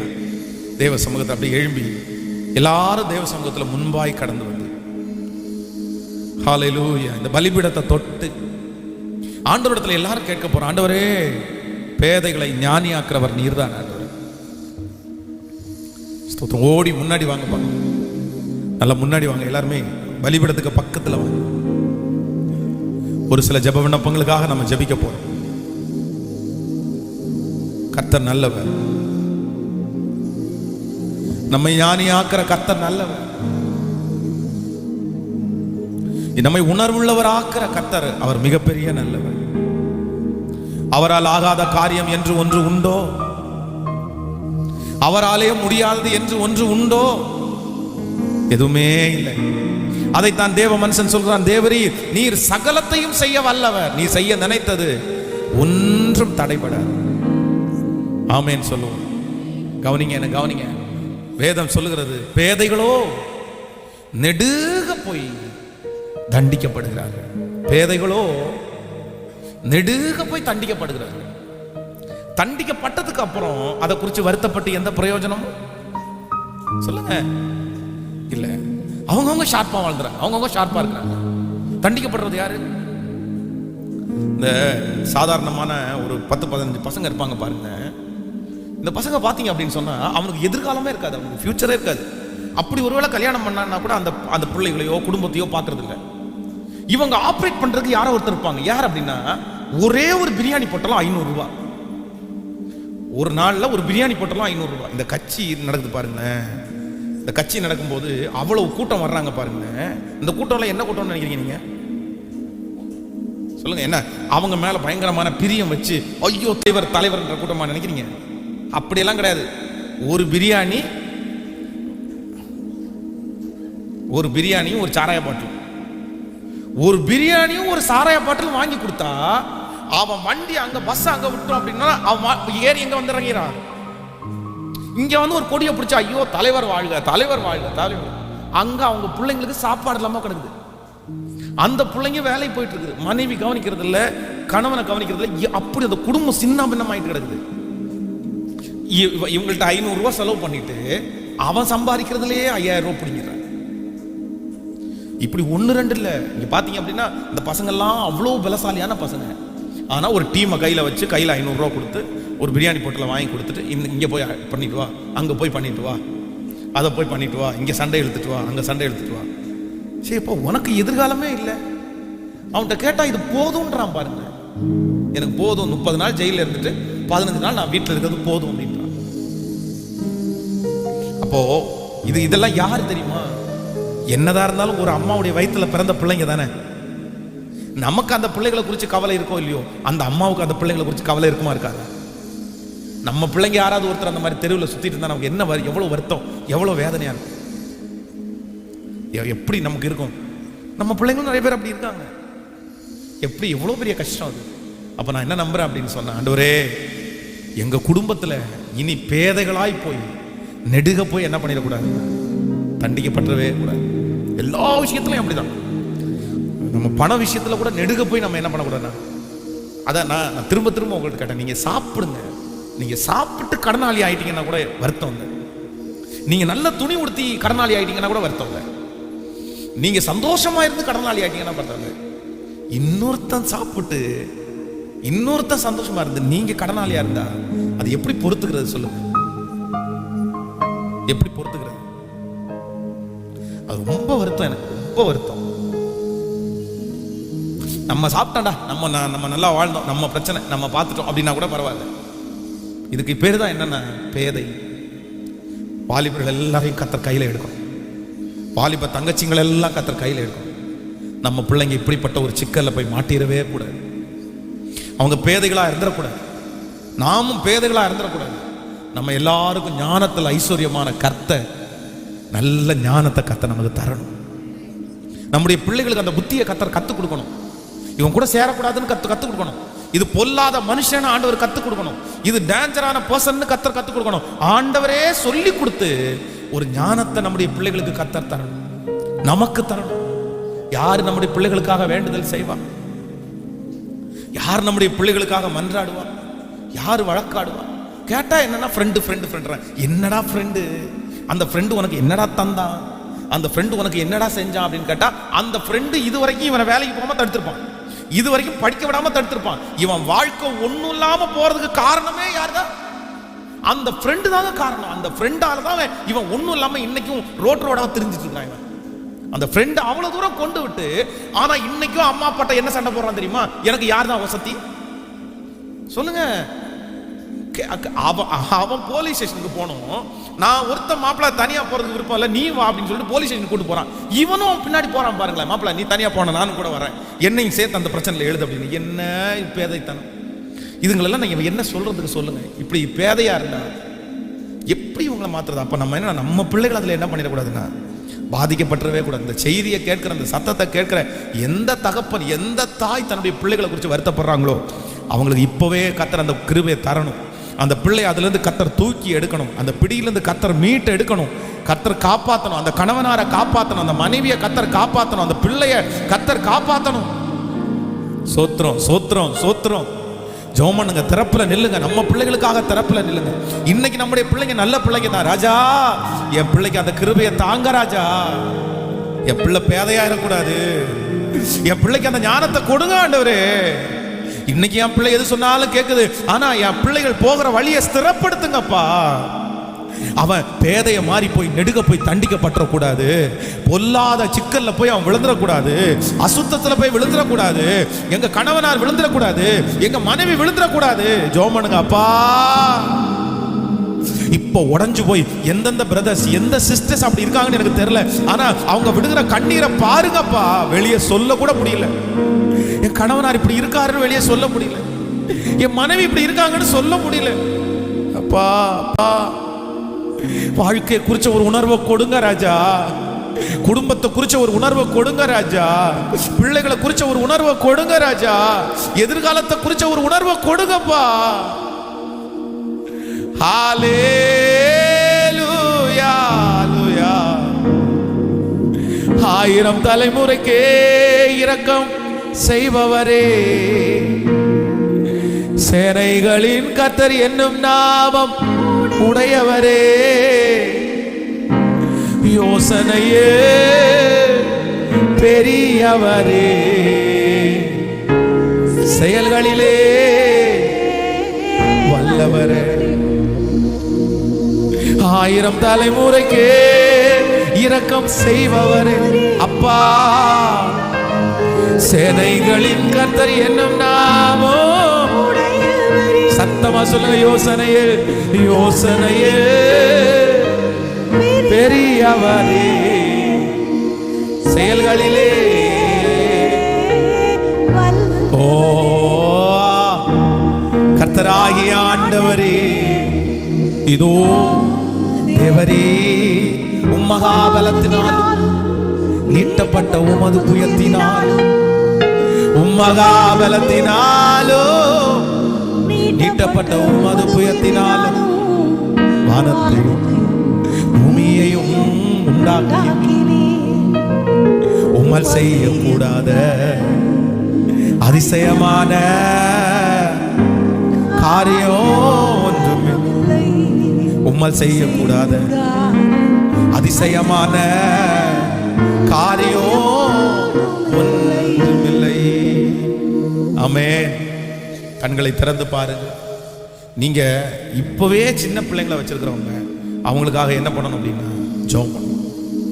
எதுக்காக ஜெபம் பண்ணணும் அப்படின்னு சொன்னா, என் பிள்ளையினுடைய பேதைத்தனம் மாறுகிறதுக்காக என்ன பண்ணணும் அப்படின்னா ஜெபம் பண்ணணும். ஆமென் சொல்லுங்க. அது நம்ம ரோட்ல நம்ம பார்க்கறதுனால அப்படி நம்ம சொல்றோம் அந்த பிள்ளைகளுக்கு. அதான் நம்ம பிள்ளைங்களை நிறைய பேர் எப்படி இருக்காங்கன்னா, கள்ளங்கபடில்லாத பிள்ளைங்களா இருக்காங்க. எதுவுமே நம்முடைய பிள்ளைகளுக்கு என்ன பண்ணாதுன்னா, இப்போ நான் உண்மையா பொய்யான்னு தெரியல, கடந்த சில வருடங்களுக்கு முன்பாக சுவாதின்னு ஒரு பொண்ணை வந்து அந்த சென்னையில் ஒரு ரயில்வே ஸ்டேஷனில் வந்து வெட்டி கொன்றுவாங்க. அதில் வந்து ஒரு ராஜ்குமார்னு ஒரு பையனை வந்து, ராம்குமார்னு ஒரு பையனை பிடிச்சி ஜெயிலில் போட்டு அவன் சூசைட் பண்ணிட்டான் அப்படின்னு சொல்லி அதில் வந்து ஒன்று எழுதிட்டாங்க. அது அப்படி சூசைட் பண்ணிட்டான், கரண்டை வாயில் கொடுத்து பண்ணிட்டான் அப்படின்னு சொல்கிறாங்க. அது என்ன நடந்துச்சுன்னு நமக்கு தெரில. பட் இன்னைக்கு என்ன சொல்கிறாங்க அப்படின்னு சொன்னால், அந்த ராம்குமார்ன்ற பையன் வந்து அந்த பொண்ணை கொல்லலை, அந்த கொலையை நேராக பார்த்த பையன் அப்படின்ற மாதிரி சொல்கிறாங்க. அந்த கொலையை நேராக பார்த்தனால அவன் எவிடன்ஸ், அதனால அவனை கொன்னுட்டாங்கன்னு சொல்கிறாங்க. என்ன நடந்துச்சுன்னு தெரில. பட் ஆனாலும் ஒருவேளை அந்த பையன் பேரில் அவன் நிரபராதியாக இருந்திருந்தாங்க, எல்லார மாதிரி அவனும் ரயில்வே ஸ்டேஷனுக்கு அந்த மாதிரி ட்ரெயின் ஏறதுக்கு போயிருந்த ஒரு நிரபராதியாக இருந்தாங்க, பெத்த மனசு எப்படி துடிக்கும் பாருங்க. அவன் தப்பு பண்ணி அந்த பிள்ளைய கொலை பண்ணியிருந்தான்னா கூட சரி, நீ கொன்ன, நீ பட்டயத்தை எடுத்தவன் பட்டயத்தாலே மடிவான், நீ செஞ்ச பாவம் உனக்கு வந்துச்சப்பான்னு சொல்லலாம். அந்த பையன் மட்டும் நிரபராதியா இருந்து அவன் தண்டிக்கப்பட்டிருந்தனா நம்மளால தாங்க முடியுமா? நம்மளாலே தாங்க முடியல. அவங்க அம்மா அப்பா எப்படி தாங்குவாங்க? எப்படிப்பட்ட ஒரு ஆதங்கம் இருக்கும். ஒரு குழந்தையினுடைய உயிர் போயிடுச்சுல்ல, ஒரு வாழ வேண்டிய பையனுடைய உயிர் போயிடுச்சுல்ல. ஏன் அப்படின்னா, அவங்க அம்மா அப்பாவும் பேதையா இருக்கலாம், அவனும் பேதையா இருக்கலாம், அவனுக்கு அது பேசுறது கூட அவன் தெரியாம இருக்கலாம். ஒரு ஞானமுள்ள ஒரு பையனா இருந்தா ஒருவேளை வேற ஏதாவது பண்ணி கூட நடந்துச்சு என்னன்னு தெரியல, அப்படி தப்பிச்சுக்கலாம். அப்போ நம்முடைய பிள்ளைகள் எல்லாருக்கும் ஆண்டவர் என்ன கொடுக்கணும் அப்படின்னா ரொம்ப ஞானத்தை கொடுக்கணும். ஏன்னா நம்ம நிறைய பேர் இதுக்கு முன்னாடி வளர்ந்தது கூட ஒரு மனசாட்சின்ற ஒன்று இருந்துச்சு. இதுக்கு முன்னாடி அதான் இங்க இருக்கிற 50 வயசுக்கு மேல இருக்கவங்க, 50 வயசுக்கு அந்த மேல இருக்கவங்க எல்லாருக்குமே பாத்தீங்க அப்படின்னா நீங்க வாழ்ந்த வாழ்க்கையில மனசாட்சி இருந்துச்சு. ஆனா இன்னைக்கு என்ன இல்லைன்னா மனசாட்சின்றது இல்லைங்க. இப்போ ஒரு வைரஸ் வந்திருக்கு பாருங்களேன், ஒமைக்ரான்ல. இந்த ஒமைக்ரான் வந்து இந்த வைரஸை கண்டுபிடிச்சா அந்த டாக்டர் சொல்றாராமா இந்த வைரஸ்னால எந்த ப்ராப்ளம் இல்லைன்னு அவர் சொல்லியிருக்காராமா. இது ரொம்ப பெரிய இஷ்யூவா இப்போ என்ன நடக்க போகுதுன்னு தெரியல, பெரிய இஷ்யூ. அப்போ நான் என்ன நம்புறேன் அப்படின்னா அடுத்து வந்து இன்ஜெக்ஷன்ல ஒரு பூஸ்டர் அப்படின்னு ஒரு இன்ஜெக்ஷன் வருது. இது யார் சேல் பண்ண போறாங்க, இதுக்கு பின்னணி என்ன நடக்குது, ஆண்டவர் ஏன் இதை அனுமதிக்கிறாரு, எதுவுமே தெரியல. அப்போ இன்னைக்கு மனசாட்சின்றது என்ன பண்ணிச்சு அப்படின்னா சுத்தமா போயிருச்சுங்க. மனசாட்சியோட பார்க்கறவங்க வந்து ரொம்ப குறைஞ்சிட்டாங்க. மனிதர்கள் வந்து தற்பிரியராயும் சுகபோக பிரியராயும் தான் இருக்கிறாங்க. அவன் வேலை நடக்குதா, அவங்க பிரச்சனை சால்வ் ஆகுதா, நீ செத்தாலும் பரவாயில்ல பொழைச்சாலும் பரவாயில்ல, நீ எந்த கேடு கட்டு வேணாலும் போ, ஆனா நான் என்ன பண்ணிடணும், நான் நல்லா இருந்தா போதும், எனக்கு பணம் வருதா நான் நல்லா இருக்கிறேன். அப்படிப்பட்ட உலகம். இனி போக போக இந்த உலகம் வந்து லிபரல் ஆக போறது இல்ல, இனியும் இந்த உலகம் என்ன ஆக போகுது தெரியுமா, இன்னும் கொஞ்சம் ரொம்ப டைட் தான் ஆக போகுது. ஸோ நம்ம பிள்ளைகள் வளர்ந்து ஆளாகிற நாட்கள்ல இன்னைக்கே அவன் சர்ச்சுக்கு வர மாட்டேங்கிறான். நம்ம எல்லாம் ஏன் தப்பிச்சோம் அப்படின்னு சொன்னா சர்ச்சுக்கு வந்தனால தான் தப்பிச்சோம், ஆண்டவரை ஏத்துக்கிட்டனால தான் தப்பிச்சோம். நம்ம அந்த வாரத்துல சபைக்கு வரும்போது ஆண்டவர் நம்மோட பேசுறாரு, நம்ம தப்பிச்சிட்டோம். ஆனா இன்னைக்கு இருக்கிற அடுத்த ஜெனரேஷன் சர்ச்சுக்கு திரும்பி எப்படி வந்து உட்காருவானே தெரியல எனக்கு. ஏன்னா அவனுக்கு 1.5 மணி நேரத்துக்கு மேல உட்கார முடியல, போர் அடிக்குதுன்றான். இவ்வளவு நேரம் சர்ச்சா அப்படின்றான், 2.5 மணி நேரம். இப்ப சர்ச்சஸ் எல்லாம் குறைச்சிட்டாங்க டைம். ஃபர்ஸ்ட் எல்லாம் வந்து சர்ச்சுக்கு போனா எத்தனை மணிக்கு போவோம் தெரியுமா, 8:30 மணிக்கு சர்ச்சுக்குள்ள இருப்போம். வீட்டுக்கு வரும்போது பாத்தீங்கன்னா 1:30 மணி. நான்லாம் கரெக்டா நான் வேலை செய்யறோம் 6 மணிக்கு சர்ச்சுக்குள்ள போயிட்டேன் அப்படின்னா 1:30 மணிக்கு வந்துருவேன். 1:30 மணி தான் வீட்டுக்கே வருவேன். ஆராதனை வந்து 8:30 மணிக்கு ஸ்டார்ட் பண்ணிட்டாருன்னா 12:45 வரைக்கும் பாஸ்டர் நடத்துவார். ஆனா இன்னைக்கு டைம் குறைஞ்சிருச்சா, நேரம் குறைஞ்சிருச்சா, இப்பவே 2 மணி நேரம் 2.5 மணி நேரம் தான் இருக்குது. இன்னும் நிறைய சர்ச்சஸ்ல வந்து பாத்தீங்கன்னா 1.5 மணி நேரம் தான் இருக்குது. சில சபையில இன்னும் 50 நிமிஷம் தான், 40 நிமிஷம் தான் சர்ச்சு. இந்த 40 நிமிஷத்துல அவன் என்ன சத்தியம் கேட்பான்? அப்ப அடுத்த ஜெனரேஷன் வந்து எப்படி ஆக போறாங்க, என்ன ஆக போறாங்கன்னு நமக்கு தெரியாது. ஆனா நான் என்ன நம்புறேன் அப்படின்னா கர்த்தரை நம்புகிறவர்கள் பிழைப்பார். தாவீது சொன்னது மாதிரி நீ கர்த்தரோடு இருந்தால் கர்த்தர் உன்னோடு இருப்பார், அவர் உன்னை விட்டு விலகவும் மாட்டார், உன்னை கைவிடவும் மாட்டார். உங்க பிள்ளைகளுக்காக நீங்க என்ன சொத்தை சேகரிக்கிறீங்களோ தெரியல, ஆனா ஜெபத்தை மட்டும் தயவு செய்து சேகரிச்சு வச்சிருங்க. நீங்க சொத்து சேர்க்கலைன்னா கூட பரவாயில்லைங்க, வீடு சேர்க்கலைன்னா கூட பரவாயில்லைங்க, உங்க பிள்ளைக்கு அழுது அழுது அழுது அழுது நிறைய ஜெபம் உங்க பிள்ளை பேர்ல பரலோகத்துல போய் இருந்துச்சுன்னா அதுவே போதுங்க. உங்க பிள்ளைய ஜெபம் மட்டும்தான் காப்பாற்ற முடியும், உங்க குடும்பத்தை ஜெபம் மட்டும்தான் காப்பாற்ற முடியும். கர்த்தர் மட்டும்தான் காப்பாற்றுவார், வேற எதுவுமே காப்பாற்றாது. அதனால நம்ம இது ரொம்ப சீரியஸா இந்த செய்தி எடுக்கணும். ஆண்டவரே, பேதைகளோ நெடுக போய் அப்படின்னா வலிய போய் இல்மான்மெண்டா போய் தண்டிக்கப்படுகிறார்கள். அப்ப நம்ம என்ன, நம்ம குடும்பம் அப்படி என்ன, இந்த ஜபத்துல யாரு கேட்டாலும் நீங்க அப்படி இருந்துடாதீங்க, அப்படி இருந்துடாதீங்க, பேதைத்தனமா இருந்துடாதீங்க. கொஞ்சமாவது வாழ்க்கையை குறித்து சுதாகரிங்க, யோசிங்க. உங்க கணவனார் ஏன் சொல்றாரு, உங்க மனைவி ஏன் சொல்றாங்க, உங்க அப்பா எதுக்கு சொல்றாங்க, உங்க அம்மா எதுக்கு சொல்றாங்க, கொஞ்சம் யோசிங்க, கொஞ்சம் யோசிச்சு பாருங்க. 3வது மனுஷன் சொல்ற வார்த்தை உங்களுக்கு பெருசா தெரியுது, வீட்டில் இருக்கிறவர் சொல்ற வார்த்தை பெருசா தெரியலன்னா அப்புறம் எப்படி? அவங்க நன்மையை விரும்புறாங்களோ இல்லையோ, இவங்க நன்மையை விரும்ப மாட்டாங்கன்னு சொல்ல தெரியாதா? அதனால எல்லாரும் ஜெபிக்க போறோம். பாருங்க, 20 வருஷம் ஒரு பிள்ளைய வளர்த்துறதுன்றது எவ்வளவு கஷ்டம்ன்றது பிள்ளைக்கு தெரியாது, பிள்ளைக்கு தெரியாது. அதான் ஒண்ணு அவங்க அப்பா, ஒரு பிள்ளைய ஒரு அப்பா வளர்த்துறது எவ்வளவு கஷ்டம்ன்றத எப்போ பிள்ளைக்கு தெரியுமா? ஒண்ணு அப்பா செத்ததுக்கு அப்புறம் தெரியும், இல்லை அப்படின்னா இவன் அப்பா ஆகும்போது தெரியும். புரியுதா உங்களுக்கு? அதுக்கு முன்னாடி தெரியாது. 25 வருஷமா அப்பா வளர்த்த அம்மா வளர்த்து ஒரே நிமிஷத்துல தூக்கி போட்டு வீட்டை விட்டு போற பிள்ளைங்க எப்படி? அது 25 வருஷமா வளர்த்துற அம்மாவை நம்பல, அப்பாவை நம்பல, 1.5 மாசமா பழகின அந்த பையனை நம்பி பொண்ணை நம்புறாங்கன்னா எப்படி? அப்ப நம்முடைய பிள்ளைங்க எப்படி இருந்துடக்கூடாதுன்னா பேதைகளா இருந்துடவே கூடாது. ஒரே எங்க குடும்பம் எல்லாத்துக்கும் என்ன பண்ணுங்க அப்படின்னா ஞானத்தை தாங்க. அல்லேலூயா, ஆமென். ஜெபிக்கலாமா? உங்களுக்கு ஒன்றும் தெரியாது ஆண்டவருடைய பிள்ளைகளே, இந்த ஜெபத்தில் இருக்கிற உங்களுக்கு நிறைய தெரியாது. நீங்க அதான் நிறைய பேர் வெளுத்ததெல்லாம் பால்னு நினைக்கிறோம்.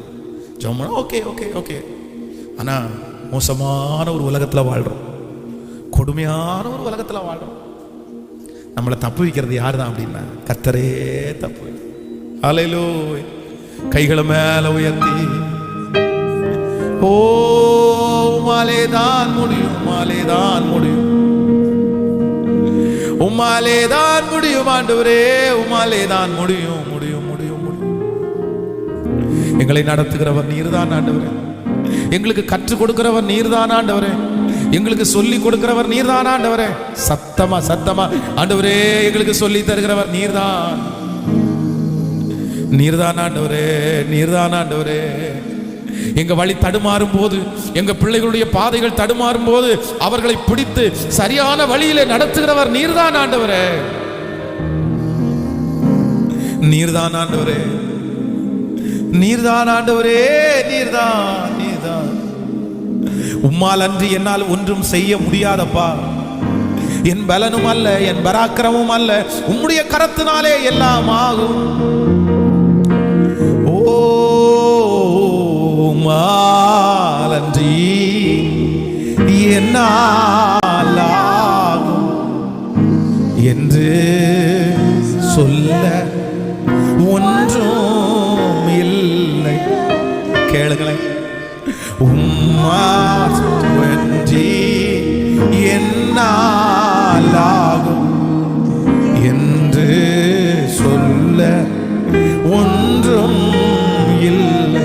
சொல்லுங்க. பலமும் அல்ல, பலமும் அல்ல, பராக்கிரமம் அல்ல, உமதாவியால் தான் ஆகணும் தேவா. இறங்கும் தேவா, மாலன்றி எந்தன் ஓட்டமும் விருப்பமும் வீணே. இறங்கும் இயேசுவே. இப்போ எங்க குடும்பத்திற்கு இறங்குமா, எங்களுக்கு இறங்கும் ஆண்டவரே.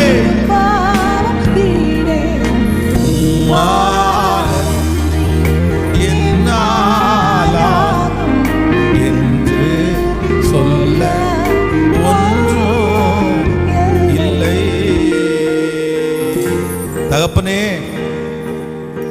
கேட்ட இந்த வார்த்தையின்படி எங்க குடும்பத்தை உங்க கரத்துல கொடுக்கிறோம், எங்க பிள்ளைகளை உங்க கரத்துல கொடுக்கிறோம், எங்க கணவன், எங்க மனைவி எல்லாரையும் உங்க கையில கொடுக்கிறான். உங்களில் ஒருவன் ஞானத்தில் குறைவுள்ளவனா இருந்தால் என்னிடத்துல கேட்க கடவன் சொல்லியிருக்கீங்கல்ல. உங்களை விட்டா வேற யாரிடத்துலப்பா நாங்க போய் நிற்போம்? வரப்போகிற இந்த கொடுமையான உலகத்துல எங்க பிள்ளைங்க எப்படி தப்பிக்க போறாங்கன்னு எங்களுக்கு தெரியல. ஆதலால் எங்கள் கைகளை உயர்த்தி உம்முடைய ஞானத்திற்காக நாங்க கெஞ்சுறோம் ஆண்டவரே. நாங்க தான் எவ்வளவு இழந்துட்டோம், நாங்க தான் எவ்வளவு விட்டுட்டோம். ஆனா எங்க பிள்ளைங்க அப்படி இழந்துடக்கூடாதுப்பா, என் பிள்ளைங்க அப்படி இழந்துடக்கூடாது ஆண்டவரே. ராஜா ராஜா ராஜா, ஏசு ராஜா, ஏசு ராஜா, ஏசு ராஜா, ஏசு ராஜா.